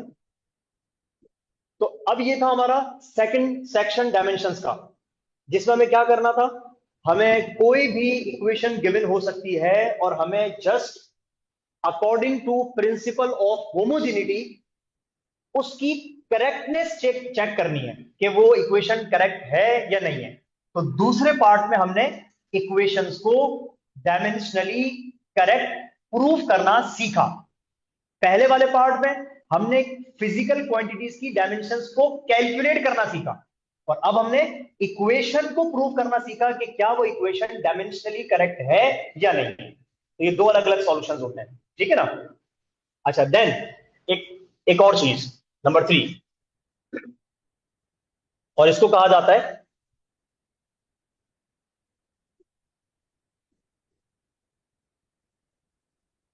Derivation of a formula with the help of dimension. मतलब किसी भी फॉर्मूले को बनाना डायमेंशंस की मदद से।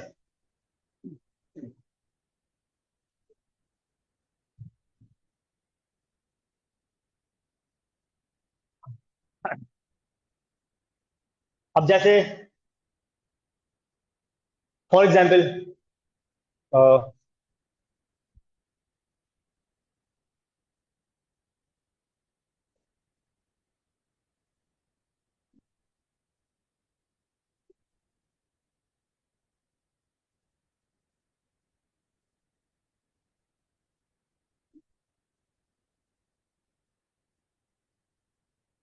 अब इसमें क्वेश्चन कैसे आएगा, इस तरीके से लिखा जाएगा कि derive the formula for centripetal acceleration, sorry, centripetal force. मैं आपको ये एक या दो या तीन क्वेश्चंस करके दिखाऊंगा, मैक्सिमम यही होते हैं, तीन क्वेश्चंस इंपॉर्टेंट, और इसके बाद फिर आप इसको कहीं पर भी अप्लाई कर दें। पहले तरीका मैं आपको सब सिखा रहा हूं, ठीक है ना। क्या करने जा रहे हैं वो आपको हर एक चीज डिटेल में बता रहा हूं। Derive the formula for centripetal force which depends upon mass, velocity and radius of the circle. Short करके क्वेश्चन लिख रहा हूं, पूरा पूरा नहीं, mass of the body, velocity of the body, radius of the circle, ठीक है। ये क्वेश्चन आएगा इस तरीके से। कहा जा रहा है, फॉर एग्जाम्पल आप ये मान लीजिएगा कि आपको सेंट्रीपिटल फोर्स का फॉर्मूला नहीं पता, हमें डायमेंशंस की मदद से सेंट्रीपिटल एक्सेलरेशन का फॉर्मूला बनाना है। अब आप चेक करिएगा डायमेंशंस कितनी इंपॉर्टेंट होती हैं कि आप जो है किसी भी फिजिकल क्वांटिटी का फॉर्मूला बना सकते हैं। अब आप देखिएगा इसमें किस तरीके से आपको मतलब एक फील आता है, एक वाइब आता है, एक मजा आएगा कि किस तरीके से हम सेंट्रीपिटल फोर्स का या अदर क्वांटिटीज का फॉर्मूला बनाएंगे। हमें पता है सेंट्रीपिटल फोर्स का फॉर्मूला ये होता है mv²/r, हमें पता है, लेकिन 2 मिनट के लिए सोच लो ना कि आपको नहीं पता, ठीक है ना। हमें नहीं पता सेंट्रीपिटल फोर्स का फॉर्मूला ये होता है। अब हमें सिर्फ इतना बताया जाएगा क्वेश्चन में कि भाई आप सेंट्रीपिटल फोर्स का फॉर्मूला बनाएं, और आपको ये भी बताया जाएगा कि वो सेंट्रीपिटल फोर्स किन किन क्वांटिटीज पर डिपेंड करती है। तो इसमें लिखा हुआ है कि सेंट्रीपिटल फोर्स डिपेंड करेगी मास पर, वेलोसिटी पर और रेडियस पर। बस इतना बताया जाएगा और आपने सॉल्यूशन करना है। अब देखिए इसका सॉल्यूशन किस तरीके से करते हैं।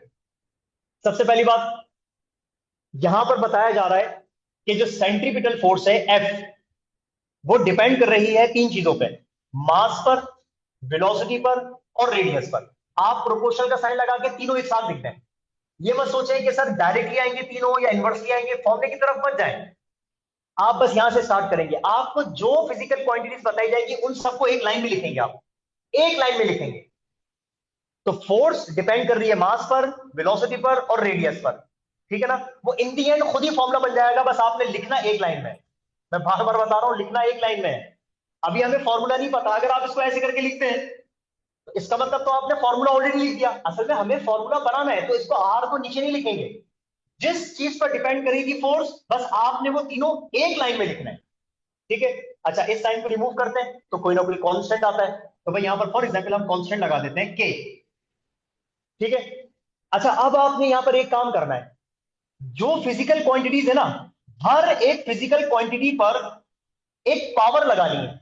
जैसे फॉर एग्जांपल मैं मास के ऊपर पावर लगा देता हूं ए, वेलोसिटी के ऊपर पावर लगा देता हूं बी, और रेडियस पर पावर लगा देता हूं सी, और इसको मैं कह देता हूं हमारी इक्वेशन नंबर 1 है। देखते जाइएगा एक स्टेप बड़ा इंपॉर्टेंट है इसका। पहले मैंने लिखा अकॉर्डिंग टू द क्वेश्चन कि फोर्स किन किन पे डिपेंड करती है, पहले मैंने एक लाइन में लिख दिए। उसके बाद इसको हटा के कांस्टेंट लिखा, और उसके बाद मैंने जो जो फिजिकल क्वांटिटीज थी उन पर अलग अलग पावर लगा दिए। जैसे एक पर ए, एक पर बी और एक पर सी। आपकी मर्जी है आप पी क्यू आर कर दें, आपकी मर्जी आप अल्फा बीटा गामा पावर बना दें, आपकी मर्जी आप एक्स वाई जेड लिख दें। पावर कोई भी हो, कोई इशू नहीं है, बस आपने पावर लिखनी है सब पर। अब हमारा सारा कैलकुलेशन जो है ना, हमें कैलकुलेट करनी है कि ए की वैल्यू क्या होगी, बी की वैल्यू क्या होगी और सी की वैल्यू क्या होगी। हमारा सारा सॉल्यूशन, सारा फोकस किस पर होगा, to find the values of A B and C respectively, ठीक है। अब हम स्टार्ट करते हैं। स्टार्ट कैसे करेंगे, अब पावर लिखने के बाद इस इक्वेशन में जो जो फिजिकल क्वांटिटीज हैं आप उनकी डायमेंशंस पुट करें। ए को आप छोड़ दें, ए कांस्टेंट है, इसको आप रहने दें। जिस जिसकी डायमेंशंस होती है आप उनकी डायमेंशंस पुट करें। हमें पता है ना फोर्स की डायमेंशन क्या होती है, डायमेंशंस तो पता है ना। मास की डायमेंशन पुट करेंगे, वेलोसिटी की पुट करेंगे और रेडियस की पुट करेंगे, ठीक है। पहले डायमेंशंस पुट करते हैं। पुट द डायमेंशंस, अभी मैं एक एक स्टेप लिख पा रहा हूं, नेक्स्ट वाले के अंदर कुछ स्टेप्स माइनस कर दूंगा। Put the dimensions of physical quantities.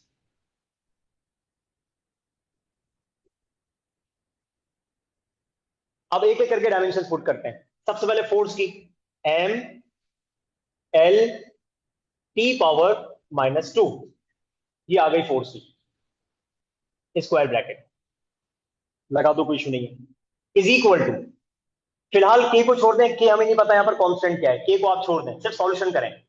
मास की डायमेंशन कैपिटल एम, और पता है मास के ऊपर पावर क्या लगी हुई, वो लगानी है ए, पावर नहीं छोड़िएगा आप। वेलोसिटी की डायमेंशन एल टी इनवर्स, और इस पूरे पर जो पावर लगी हुई है वो लगी हुई है बी, पावर इंपॉर्टेंट है। सिर्फ आपने डायमेंशन पुट करी, बाकी पूरी डायमेंशन पर पावर आ गई बी। रेडियस, क्योंकि इसका यूनिट मीटर होता है, तो मीटर का मतलब लेंथ, तो इसकी डायमेंशन एल, और एल के ऊपर पावर क्या लगी हुई है, सी, ये आ गई सी।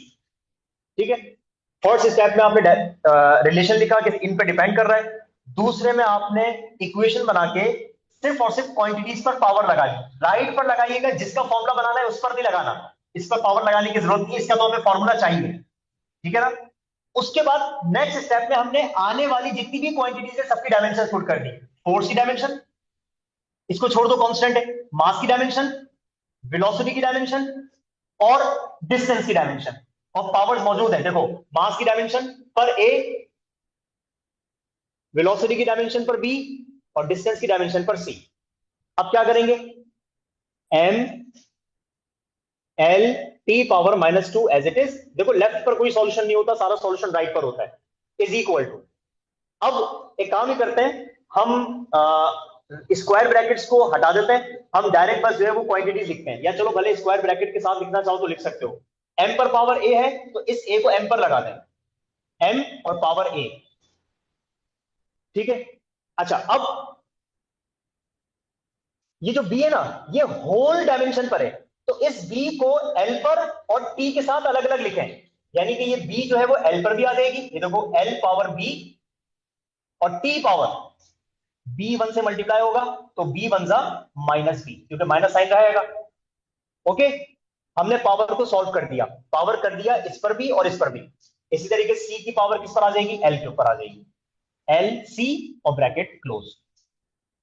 सिर्फ हमने पावर्स को ब्रैकेट के साथ मल्टीप्लाई कर दिया, जो ब्रैकेट में चीजें थी, जो जो क्वांटिटीज थी, जो जो डायमेंशंस थी, उन अल्फाबेट्स के ऊपर पावर लगा दी। ए एम पर आ गई, बी एल पर भी आ गई, और बी इसके साथ भी आ गई, ठीक है, -b हो गए, और सी एल पर आ गई। अब हमें क्या करना है, नेक्स्ट स्टेप, देखो left same, M L T power -2 same, right side check करो क्या एम एक है या दो है, एम एक ही है तो एम को एक ही रहने दो, सेम, एम पावर ए सेम। ठीक है, अब आप चेक करें कि एल एक है पूरी इक्वेशन में या दो है, तो आप बोलेंगे सर एक एल ये रहा और एक एल ये रहा, इसकी पावर बी और इसकी पावर सी। आपको पता है ना, जब बेसिस सेम होती है तो पावर्स ऐड हो जाते हैं, ये तो करते हैं हम प्रैक्टिस के अंदर, बेस सेम पावर्स ऐड। तो भाई बेस सेम है तो एल को एक दफा लिखेंगे और इनकी पावर्स को प्लस करके लिखेंगे, जैसे कि एक बी है और दूसरा सी है, तो इसको कैसे लिखेंगे, बी प्लस सी, बी प्लस सी। ठीक है, बेस सेम तो पावर्स ऐड हो गई, तो यहां पर क्योंकि दो लेंथ थी, एक पर बी और एक पर सी, तो आपने दोनों पावर्स को प्लस करके लिख दिया, और एल एक दफा आया, और उसके बाद देखो टी अकेला ही है तो टी को एज इट इज लिख देंगे क्या, T power -b। Got it. अच्छा अब हमें क्या करना है, ये हमारे पास एक इक्वेशन बन गई, इस इक्वेशन में और मेरे पास शो कर रहा है, आ रही है ना, क्लियर, ओके। अब हमें क्या करना है, हमें दोनों साइड्स पर जो डायमेंशंस मौजूद हैं उनकी डायमेंशंस की पावर्स को कंपेयर करना है, compare compare the powers of each dimension, each dimension on both sides. अब हमें कंपैरिजन करना है, दोनों साइड्स पर जो डायमेंशंस मौजूद हैं, जैसे एम एम, तो हमें दोनों साइड की जो एम है उनकी पावर्स को कंपेयर करना है। मतलब इस साइड पर एम पर पावर क्या है और उस साइड पर एम पर पावर क्या है। जैसे फॉर एग्जांपल मैं यहां पर लिख के दिखाता हूं, for M, for L and for T, तीन चीज आ रही है ना। अब सबसे पहले देखो, मैं यहां पर लिखूंगा कि इस साइड पर एम पर पावर ए है, राइट हैंड साइड पर एम पर पावर क्या है, ए, और लेफ्ट हैंड साइड पर एम पर पावर क्या है, कुछ नहीं है तो वन है, A is equal to one. Power compare कर ली, एम की पावर दोनों साइड्स पर कंपेयर हो गई। इस तरफ ए है तो यहां पर नंबर क्या है, वन है, तो ए की वैल्यू किसके बराबर आ गई, वन के बराबर आ गई। ठीक है, अब हम बात करते हैं एल की। चेक करो, राइट हैंड साइड पर एल की पावर क्या है, बी प्लस सी, तो ऐसे लिख दो बी प्लस सी। इधर बी प्लस सी है और यहां पर पावर क्या है, कुछ नहीं है तो प्लस वन है, देखो कुछ नहीं है तो प्लस वन है, तो बी प्लस सी बराबर है किसके, वन। पावर कंपेयर हो गई, दोनों साइड्स पर एल की पावर कंपेयर हो गई। वहां पर एल पर बी प्लस सी था तो बी प्लस सी किसके बराबर आ गया, यहां पर एल पर वन है, तो B plus C is equal to one. अब बारी है टी की, वहां पर टी की पावर क्या है, माइनस बी, तो पूरा लिखेंगे माइनस बी, और यहां पर टी की पावर क्या है, माइनस टू, तो माइनस बी बराबर है किसके, माइनस टू। सही है, इस तरीके से हमें करना होता है। तो हमने क्या किया, पावर्स को कंपेयर किया। अभी ये पहली इक्वेशन है, मैं इक्वेशन चेंज करूंगा, फॉर्मूला चेंज करूंगा, एक दफा और प्रैक्टिस करेंगे, ठीक है ना। मुझे यकीन है कि आपको ये स्टेप मैं बहुत स्लो स्लो और हर एक स्टेप लिख के चल रहा हूं तो आपको समझ आ रहा होगा। तो हमने इस वाले इक्वेशन के बाद आके हमने पावर्स को कंपेयर किया। एम की पावर्स यानी कि ए बराबर है वन के, एल की पावर्स बी प्लस सी बराबर है वन के, टी की पावर्स माइनस बी बराबर है माइनस टू के। तो ये देखो ये चीजें लिखी हुई मैंने यहां पर। अच्छा, ए तो बराबर है वन के, यानी कि ए की वैल्यू हमें मिल गई। मैंने आपको बताया था ना, हमें ए की, बी की और सी की वैल्यूज चाहिए, तो हमें ए की वैल्यू मिल गई, और पता है हमें बी की वैल्यू भी मिल गई। माइनस से माइनस कैंसिल कर दो तो बी की वैल्यू क्या आ रही है, सिर्फ टू। ये बी की वैल्यू भी आ गई, ठीक है ना। अब इस बी की वैल्यू को हम यहां पुट करेंगे तो सी की वैल्यू मिल जाएगी। तो देखो बी की वैल्यू क्या, टू पुट कर दो, तो two plus C is equal to one. Two plus कर रहा है, वहां जाके माइनस करेगा, तो C is equal to one minus two. One में से माइनस टू निकालो तो माइनस वन बचेगा, सिर्फ वन नहीं, माइनस वन बचेगा। तो जनाब हमें सक्सेसफुली तीनों पावर्स की वैल्यूज पता चल गई है। अब हम इन तीनों पावर्स की वैल्यूज को इस इक्वेशन में पुट करने जा रहे हैं। कर दें पुट, तो put the values, of A, B and C in equation number one. करें पुट, चलो भाई इक्वेशन नंबर वन ये रहा, F as it is, K as it is, M पर पावर ए है, तो एम के पावर ए है अगर,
हेलो,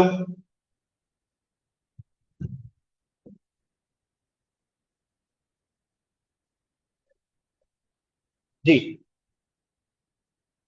ओके, अब क्लियर है, चलो।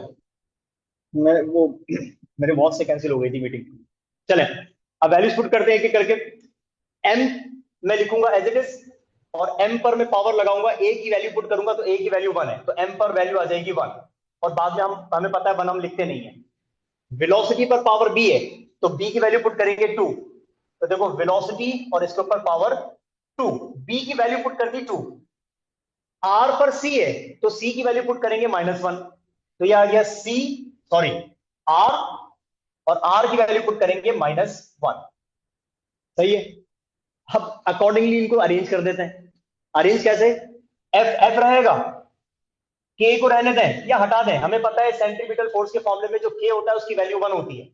दोबारा बता रहा हूं, सेंट्रीपिटल फोर्स के मामले में जो के आता है, जो कांस्टेंट होता है, पहली बात तो नहीं आता, लेकिन अगर इस वाले मेथड से आता भी है तो उसकी वैल्यू हमेशा 1 होती है।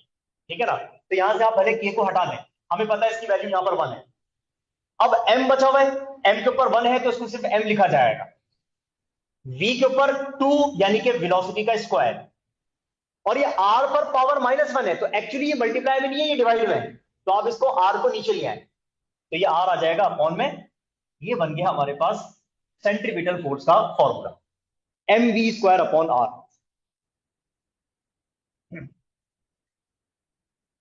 आ गया समझ मेथड? थोड़ा सा डिटेल में समझाया है, एक एक स्टेप लिख के समझाया है, ताकि आप लोगों को चीज क्लियर हो जाए। तो अब आप चेक करें कि हमने ये इमेजिन किया था कि हमें सेंट्रीपिटल फोर्स का फॉर्मूला नहीं पता, लेकिन हमने डायमेंशंस की मदद से सेंट्रीपिटल फोर्स का फॉर्मूला डिराइव किया, यानी कि बनाया। और ये वही एग्जैक्टली फॉर्मूला बना जो हमें पता है कि सेंट्रीपिटल फोर्स का फॉर्मूला यही होता है, mv² अपॉन r। ठीक है। इसी तरीके से एक एक मैं आपको और करवा देता हूं, ताकि ये प्रैक्टिस आप लोगों की थोड़ी सी पक्की हो जाए। इसका स्क्रीनशॉट ले लीजिएगा।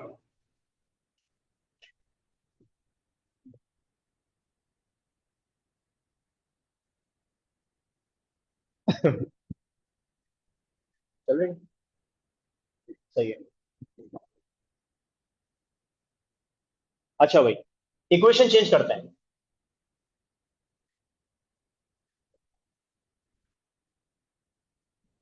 एक और करवा रहा हूं, ताकि अगर कहीं कोई गुंजाइश बाकी है समझने के अंदर, नहीं सर थोड़ा सा वो कहते हैं ना कि सेटिस्फाई नहीं हो रहे होते कुछ स्टूडेंट्स होते हैं, नहीं नहीं सर अभी थोड़ा सा मजा आना अभी बाकी है, तो उसके लिए काम ही करते हैं, एक इक्वेशन और करवा देते हैं, ताकि अगर किसी को थोड़ा सा कहीं ना कहीं कोई गुंजाइश बाकी रही हो तो वो पूरी हो जाएगी सेकंड इक्वेशन के अंदर। ठीक है ना? अब फॉर एग्जाम्पल हम यहाँ पर चेंजिंग करते हैं। यहाँ पर हमसे कहा गया था सेंट्रीपिटल फोर्स का फॉर्मूला बताएं, जो कि डिपेंड कर रहा था मास पर, वेलोसिटी पर और रेडियस पर। ठीक है। अब फॉर एग्जाम्पल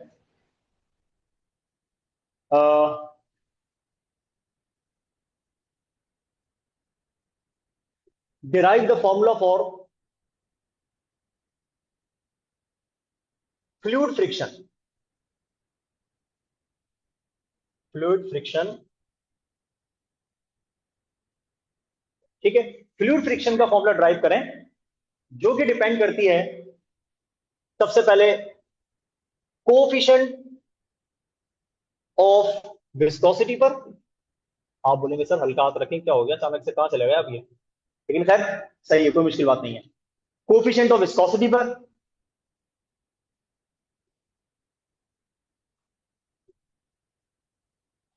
रेडियस पर, एंड वेलोसिटी पर। ठीक है। इसको हटा दें, अब सर्किल की बात ही नहीं कर रहा। अच्छा, अब हमसे कहा जा रहा है कि आप एक काम करें कि फ्लूइड फ्रिक्शन का फॉर्मूला ड्राइव करें। हमने ये कर चुके हैं, सेंट्रीपिटल फोर्स का फॉर्मूला हमने ड्राइव कर लिया। अब पहले मैं आपको राइट साइड पर बता दूं कि फ्लूइड फ्रिक्शन का फॉर्मूला होता क्या है, ताकि हमारे जहन में एक पिक्चर रहे कि हाँ हमारी जो सॉल्यूशन है वो किस तरफ जा रहा है। ठीक है ना? फ्लूइड फ्रिक्शन का हमारे पास फॉर्मूला होता है 6 पाई ईटा आर वी। ये हमारे पास फ्लूइड फ्रिक्शन का फॉर्मूला होता है। मतलब हमें ये फॉर्मूला बनाना है फोर्स का, जिसमें 6 पाई, तो ये तो कांस्टेंट है, ये कांस्टेंट होता है के। ठीक है ना? यहां जो ईटा है, ईटा ये सिंबल का नाम है, और इसको हम कहते हैं coefficient of viscosity, coefficient of viscosity. ये जो आर है, इस आर को कहा जाता है रेडियस।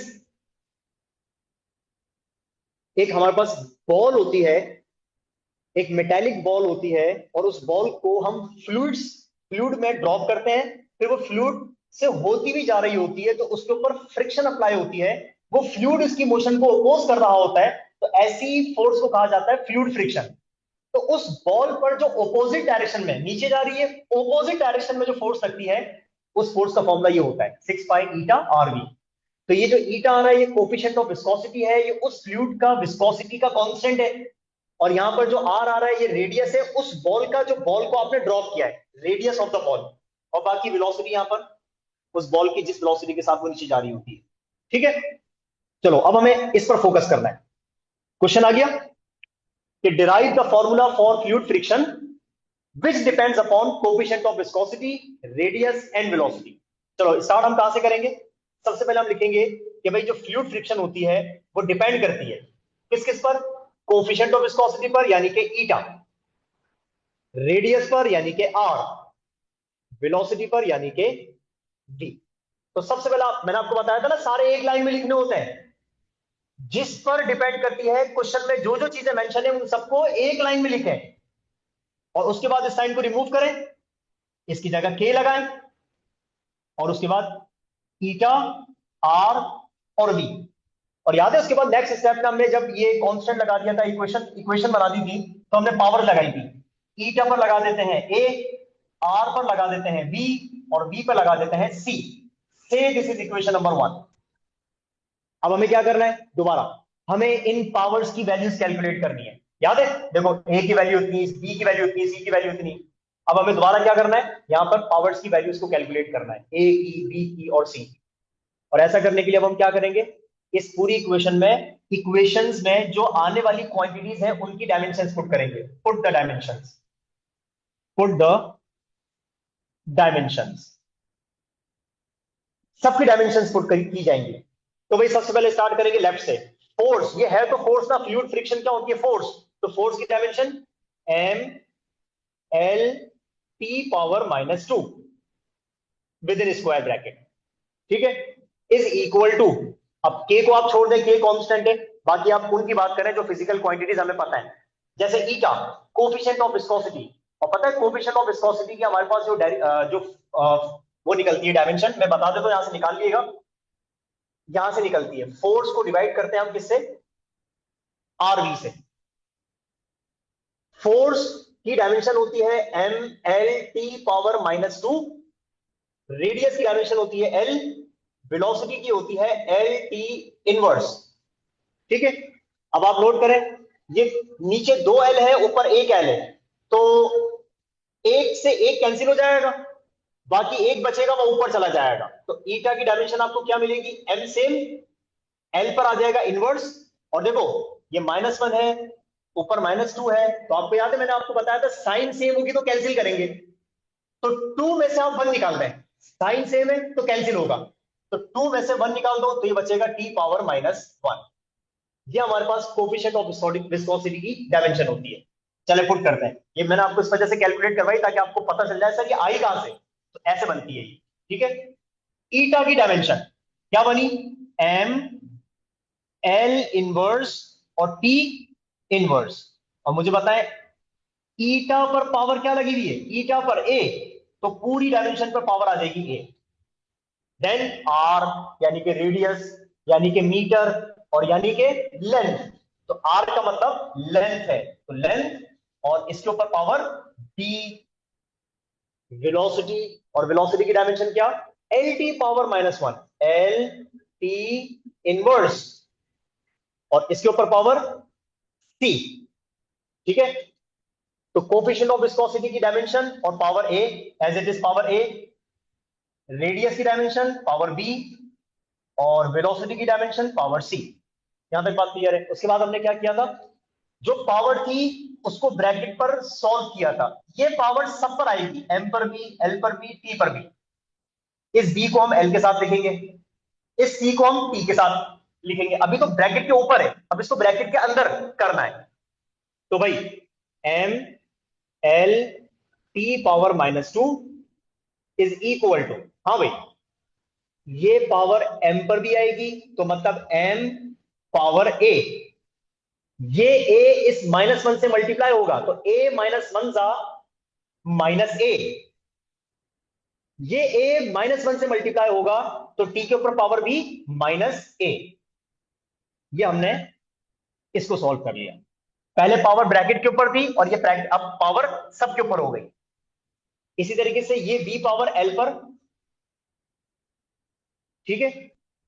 मैं उम्मीद करता हूं कि आप मेरे से सॉल्यूशन आगे आगे की तरफ चल रहे होंगे, ठीक है ना, मेरा वेट नहीं कर रहे होंगे। आपको जब एक चीज थोड़ी सी समझ आ गई तो कोशिश करें पेन और कॉपी वगैरह लेके बैठे हो और मुझसे आप आगे की तरफ जा रहे हो, क्योंकि मैं तो बहुत स्लो स्लो चल रहा हूं ताकि उनको भी समझ आ जाए दोबारा, जिनकी कहीं ना कहीं कोई गुंजाइश बाकी हो और वो एक्सपेक्ट कर रहे हो नहीं सर हमें एक दफा और समझना है, तो ये मैं उनके लिए बहुत स्लो चल रहा हूं, ठीक है ना। अच्छा, ये पावर सी जो है, ये पावर सी एल पर भी आएगी, ये आ गई सी, और ये सी -1 जा तो टी के ऊपर पावर क्या बनेगी -c। Got it. तो हमने पावर्स को ब्रैकेट के अंदर मल्टीप्लाई कर दिया। अब हमें क्या करना है, हमें याद है हमने सेम सेम को, जैसे m यहां पर एक ही है, बाकी l l और l base same powers add, ये देखो l को एक दफा लिखा था और l जितने भी थे उनकी पावर्स को प्लस करके लिख दिया था, एक साथ लिख दिया था। अब हमें ये करना है तो मैं ये नीचे लिख देता हूं, तो देखो m l t पावर -2, ये लेफ्ट हैंड सेम चलता रहेगा, इज इक्वल टू, ठीक है। अच्छा, m क्योंकि सॉल्यूशन नहीं है, m अकेला है तो m को एक ही दफा लिख दें, m और उसके ऊपर पावर a है, ठीक है। अच्छा l 3 है, 1 2 3, तो l को एक दफा लिखें और पावर्स को ऐड कर लें, -a plus b plus c, -a plus b plus c, ठीक है। उसके बाद t चेक करें, t कितने हैं, t भी 2 है, तो बेस एक दफा लिखें यानी कि t को एक दफा लिखें और t की पावर्स को ऐड कर लें, -a -c, तो भाई -a और -c, ये हमने कर दिया, ठीक है। अब हमें क्या करना है, अच्छा मैं ब्रैकेट लगाना भूल गया, आप लगा दिएगा ब्रैकेट।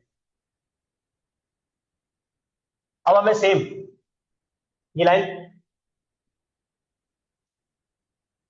ये देखो ये रिपीट होगा, ठीक है ना। अब हमें क्या करना था, देखो याद है हमें क्या करना है, इक्वेशन के दोनों साइड्स पर जो m है, m की पावर्स को कंपेयर करना है, मतलब यहां पर m की पावर अगर a है तो यहां पर m की पावर 1 है, तो a की वैल्यू 1 के बराबर आ जाएगी, है ना। यहां पर l है, इसकी पूरी पावर ये है, और यहां पर l है, इसकी पावर 1 है, तो ये पूरी पावर a के बराबर 1 के बराबर आ जाएगी। इधर t पर पावर ये है और इधर t के ऊपर पावर -2 है, तो इसकी पूरी पावर t की इसके बराबर आ जाएगी -2 के। ये सेम स्टेप आ गया।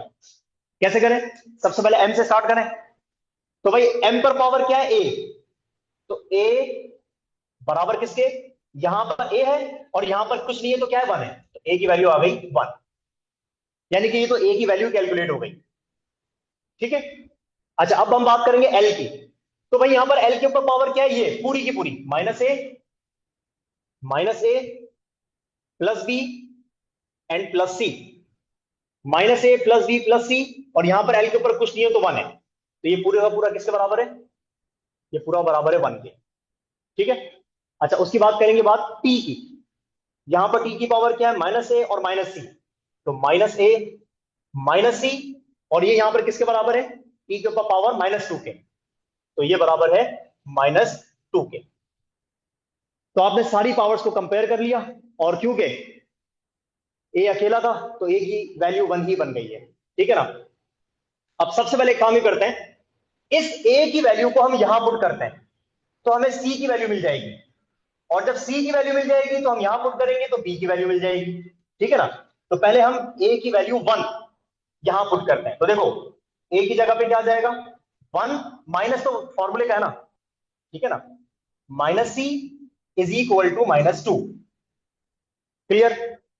अच्छा उसके बाद ये -1 है, वहां जाके +1 हो जाएगा। तो -c is equal to -2 and +1। सही है। -2 में से +1 निकाल दो तो -1 बचेगा। तो -c इज इक्वल टू -1, और फिर माइनस माइनस कैंसिल कर दें तो सिर्फ c is equal to 1। c की वैल्यू भी आ गई, a की वैल्यू भी 1 है और c की वैल्यू भी 1 है। अब किसकी बारी है, b की वैल्यू को फाइंड करने की। अब हम यहां पर a की वैल्यू पुट करेंगे जो कि 1 है, -1 प्लस b हमें फाइंड करना है, प्लस c की value 1 is equal to 1। Minus का 1 प्लस का 1 कैंसिल, तो पता चला b की वैल्यू भी 1 आ गई। तो भाई हमने तीनों पावर्स की वैल्यूज को कैलकुलेट कर लिया, ए भी, बी भी और सी भी, और इसके पास से तीनों वैल्यूज 1 1 आई हैं। अब आप यहां पुट करेंगे ए की वैल्यू 1, बी की वैल्यू 1, सी की वैल्यू 1, तो देखो फॉर्मूला बनता हुआ नजर आ रहा है। बन गया फॉर्मूला। तो put the values of A B and C in equation number 1। तो भाई equation number 1, F is equal to K eta पर ए था तो ए की जगह पे 1 लगाएं, आर पर बी था तो बी की वैल्यू 1 पुट करें, और बी बी के ऊपर सी था तो सी की वैल्यू भी 1 पुट करें। और हमें पता है पावर्स हम लिखते नहीं है, तो 1 1 सब अड़ जाएंगे। और एक बात और, यहां इस वाले फॉर्मूले में जो के होता है वो बराबर होता है 6 पाई के। ये हमें पता है। डायमेंशंस का एक अजीब बात या खराब बात यह है कि डायमेंशंस की लिमिटेशंस के अंदर एक लिमिट भी आ जाती है कि डायमेंशंस हमें कांस्टेंट की इंफॉर्मेशन नहीं देता कि कांस्टेंट क्या आना चाहिए। अब जैसे हमने फॉर्मूला तो बना लिया, लेकिन अब हमें यहाँ पर के यानी कि कांस्टेंट की वैल्यू क्या पुट करेंगे ये हमें डायमेंशन से पता नहीं चलता। तो ये डायमेंशंस की लिमिट लिमिट है। तो बहुत सी जगहों पे हेल्पफुल भी रहता है, बहुत सी जगहों पे अधूरा भी रहता है ये। ठीक है ना। तो भाई यहाँ पर के की वैल्यू 6 पाई होता है। तो अब आप चेक करो, एफ इज इक्वल टू के की जगह पे 6 पाई, ईटा पे पावर 1 है तो सिर्फ ईटा, आर और वी। बन गया फॉर्मूला। तो the required formula is 6 pi eta R V. तो ये हमारे पास मेथड होता है डायमेंशंस को यूज करके किसी भी फॉर्मूले को बनाने का। तो मैंने आपको यहां पर अच्छे तरीके से एक एक स्टेप के साथ दो इक्वेशंस या दो फॉर्मूला ड्राइव करना सिखाए।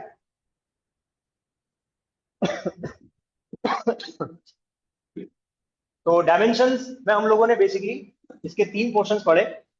एक तो कि किसी भी फिजिकल क्वांटिटी की डायमेंशन को कैलकुलेट करते कैसे, दूसरा प्रिंसिपल ऑफ होमोजेनिटी, यानी कि कोई भी इक्वेशन दी जाए और आपसे पूछा जाए कि क्या ये करेक्ट इक्वेशन है या नहीं है, तो हम डायमेंशंस की मदद से प्रूफ करते हैं, वो भी हमने सीखा।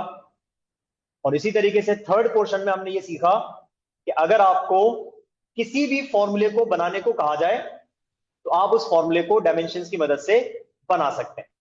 ठीक है ना।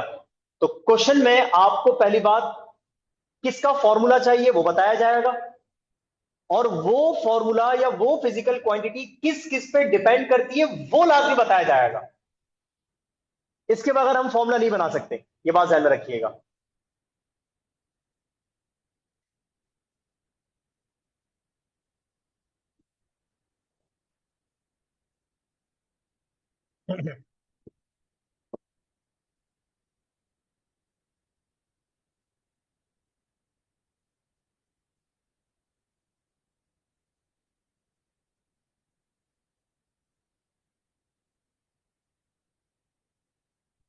क्वेश्चन लिख रहा हूं यहां पर एक।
उसका बताइएगा मुझे।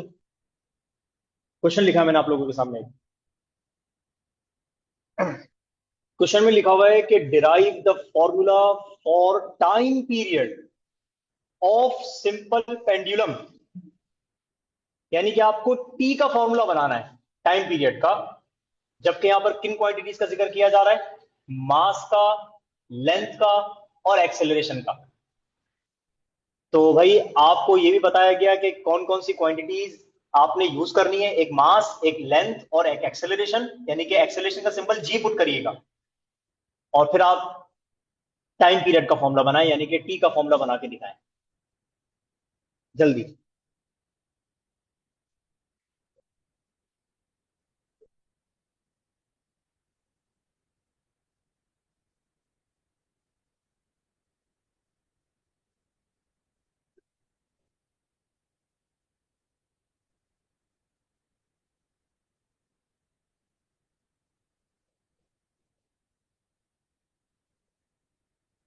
साथ साथ इसका स्क्रीनशॉट भी ले लीजिएगा, ठीक है?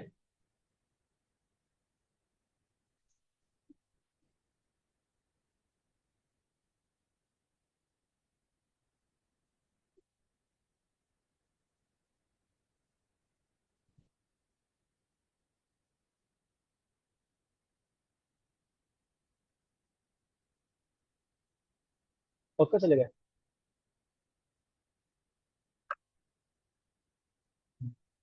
एक दफा उससे पूछ लेना आप, वही से।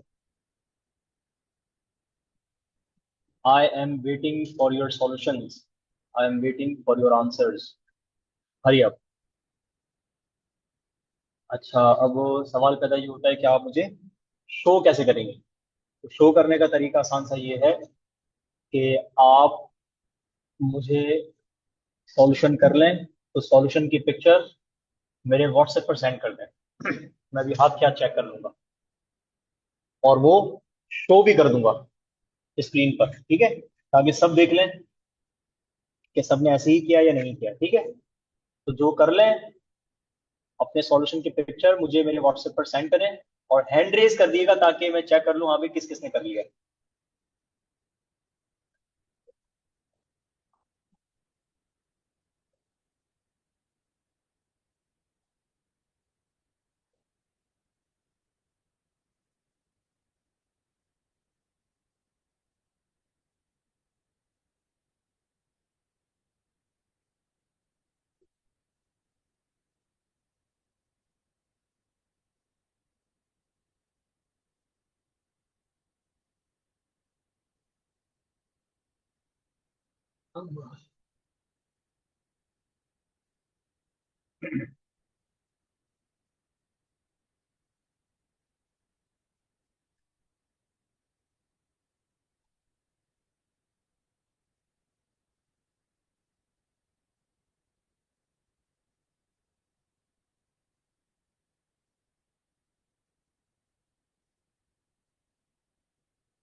जी तो हैंड रेज हुआ है, मैं चेक करता हूँ। आपने सॉल्यूशन मुझे सेंड किया है।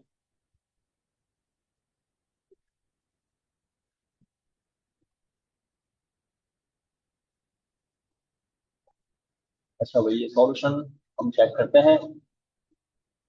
मैं इसको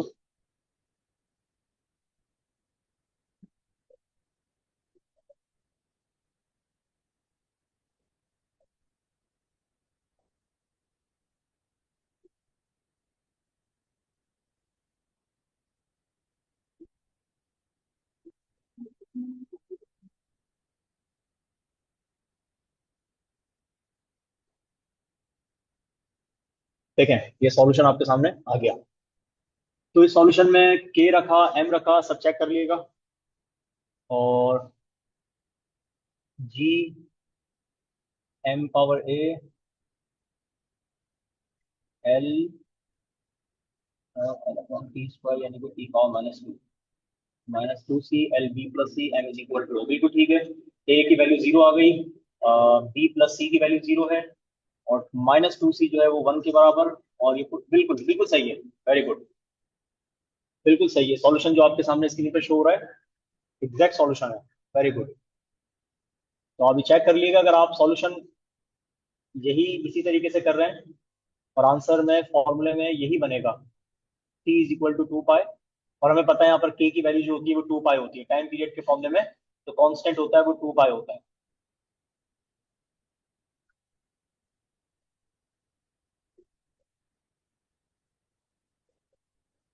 ये स्क्रीन पर आपको शो हो रहा होगा, ये सॉल्यूशन बिल्कुल सही है।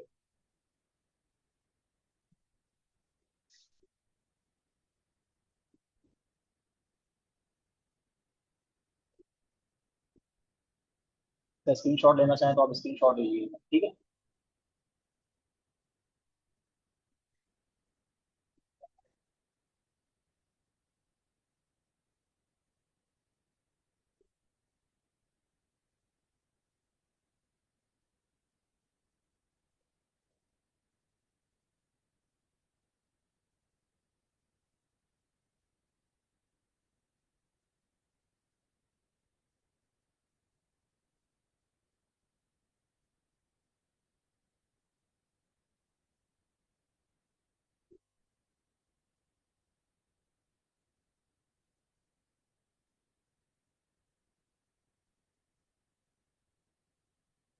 ये देखें एक और सॉल्यूशन।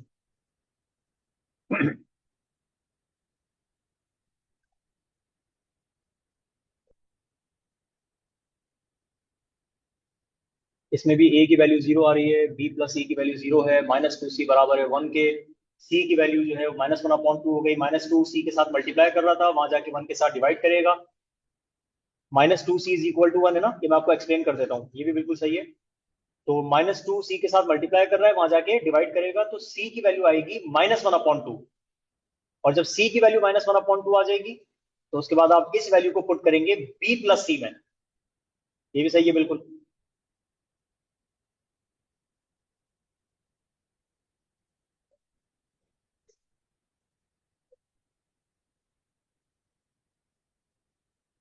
देखें, टाइम पीरियड का formula K, M power A, L power B and G power सी।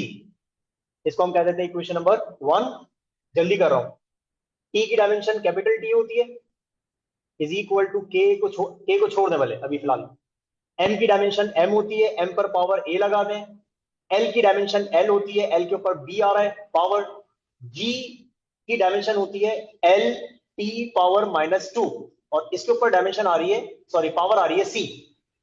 तो सबसे पहले आप सी को सॉल्व करेंगे, यानी कि सी को पूरे ब्रैकेट पर करेंगे, तो सी एल के ऊपर भी आ जाएगा और टी पावर -2 सी हो जाएगा, ठीक है। तो उसके बाद ये बेस सेम, पावर ऐड, तो एम सेम रहेगा, एल सेम, बी प्लस सी कर देंगे, और टी के ऊपर पावर -2 सी। और यहां पर आ गया सिर्फ और सिर्फ टी, ठीक है। अब आप कंपेयर करेंगे, कंपेयर करेंगे तो आप चेक करो, सबसे पहले एम को कंपेयर करेंगे। तो एम यहां पर है, लेकिन एम लेफ्ट पर नहीं है। तो अगर एक तरफ है एक तरफ नहीं है, तो इसका मतलब ए की वैल्यू बराबर है 0 के। खत्म बात। देखो ना, m यहां पर है, लेफ्ट पर नहीं है, तो इसका मतलब a की वैल्यू 0 है। अच्छा, l यहां पर है, l लेफ्ट पर नहीं है, तो इसका मतलब l की जो पावर है उसकी वैल्यू भी जीरो के बराबर है। b plus C is equal to 0, क्योंकि l राइट पर तो है लेकिन लेफ्ट पर नहीं है, तो b प्लस सी, b किसके बराबर है? 0, यहां पर नहीं है तो 0 के बराबर। लेकिन जो t की पावर है -2c, वो किसके बराबर है? t है, और यहां पर भी t है, तो यहां का -2c और यहां पर कुछ नहीं है तो 1, तो इसका मतलब ये बराबर है 1 के। तो देखो a की वैल्यू तो 0 हो गई। अब ये नजर आ रहा है, -2 मल्टीप्लाई कर रहा है, वहां जाके डिवाइड करेगा तो c की वैल्यू क्या बनेगी? -1/2, ये c की वैल्यू आ गई। अब इस c की वैल्यू को हम यहां पर पुट करेंगे, नजर आ रहा है, कट तो नहीं रहा? ठीक है, -1/2। इस c की वैल्यू को हम पुट करेंगे यहां पर, तो देखो b सेम, माइनस का 1/2 इज इक्वल टू 0। ये देखें, c की वैल्यू क्या है? -1/2, तो इस c की जगह पे आ गया -1/2। अब ये माइनस का है, यहां पर आके प्लस का हो जाएगा, तो b की वैल्यू क्या बनेगी? सिर्फ और सिर्फ 1/2। b की वैल्यू 1/2। तो हमारे पास तीनों वैल्यूज आ गई, a की, b की और c की। अब आप इन तीनों वैल्यूज को इस इक्वेशन में पुट करेंगे 1 में, तो देखें, t is equal to k m की पावर 0, देखो a की जगह पे 0, l की पावर b, तो b की जगह पे क्या आएगा? 1/2, और g की वैल्यू, यानी कि g की पावर c है, तो c की वैल्यू क्या आ रही है? -1/2। ठीक है, ये हमने पुट कर दी वैल्यूज, b की, सॉरी, a की 0, b की 1/2 और c की -1/2। अब m की पावर 0 है, मतलब m नहीं है, इसको हटा दें। ठीक है ना, L 1/2 है, और देखो G की पावर -1/2 है, मतलब ये अपॉन में है, तो इस G को अपॉन में लिखेंगे। अगर पावर पर नेगेटिव हो, इसका मतलब वो डिवाइड में होता है, तो ये G आ जाएगा डिवाइड में। तो किस तरीके से? T is equal to K, M हट गया, L आ गया, L के ऊपर पावर 1/2 है, और G आ गया अपॉन में, और इसकी पावर 1/2। ऊपर नेगेटिव पावर थी, नीचे आके पॉजिटिव हो गई। और आपको पता है ना, इन दोनों पर पावर अगर 1/2 है, 1/2 का मतलब होता है रेडिकल। तो इसका मतलब अगर L पर पावर 1/2 है, तो मतलब L पर रेडिकल है, और अगर G पर पावर भी 1/2 है, इसका मतलब G पर भी रेडिकल है, तो इसका मतलब इन दोनों पर होल रेडिकल आ जाएगा। तो ये बनेगा इस तरीके से, T is equal to K whole radical L upon G। 1/2 power का मतलब होता है रेडिकल, तो अगर सिर्फ L पर पावर 1/2 होती तो ये रेडिकल सिर्फ L पर होता, लेकिन क्योंकि 1/2 दोनों पर है, तो इसका मतलब होल रेडिकल, दोनों पर रेडिकल आ गया, L पर भी और G पर भी। और हमें पता है इस वाले फॉर्मूले में जो कांस्टेंट होता है, कांस्टेंट की वैल्यू होती है 2 पाई। 2 पाई, तो बस आप यहां पुट करेंगे तो हमारा फॉर्मूला बन गया T इज इक्वल टू 2 पाई और रेडिकल L ओवर G। ठीक है, तो ये हमारे पास बन गया फॉर्मूला किसका? टाइम पीरियड का। ये -2c इज इक्वल टू 1 लिखा हुआ है, ये जो कट रहा है ना स्क्रीन में, मैं इसको थोड़ा सा सही करके लिख देता हूं। -2c की वैल्यू 1 है। ठीक है, तो इस तरीके से हमारा ये सॉल्यूशन कंप्लीट हुआ, और हमने टाइम पीरियड का फॉर्मूला भी बना लिया। तो भाई इस तरीके से आप किसी भी इक्वेशन को बना सकते हैं, किसी भी फॉर्मूले को बना सकते हैं। ठीक है, तो उम्मीद करता हूं कि आप लोगों को ये डायमेंशन वाला टॉपिक पूरा का पूरा अच्छी तरीके से क्लियर हो गया होगा। 3 हिस्सों में हमने पढ़ा है ये, इस वजह से टाइम लगा है। एक तो हमने डायमेंशंस को कैलकुलेट करना सीखा, फिर हमने होमोजेनिटी प्रिंसिपल को सीखा कि इक्वेशंस को प्रूव कैसे किया जाता है कि वो डायमेंशनली करेक्ट है, और तीसरा हमने फॉर्मूला बनाना सीखा। फॉर्मूला बनाना यानी कि with the help of dimensions. तो ये तीनों चीजें अलग अलग हैं। ठीक है,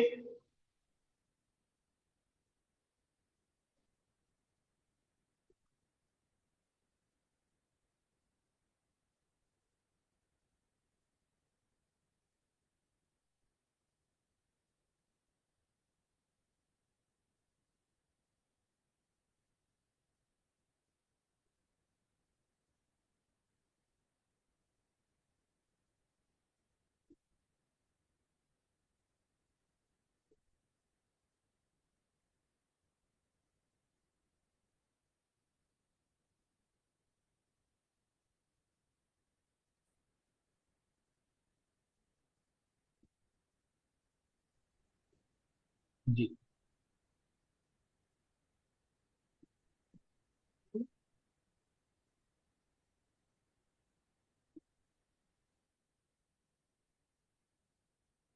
चलें, ठीक है।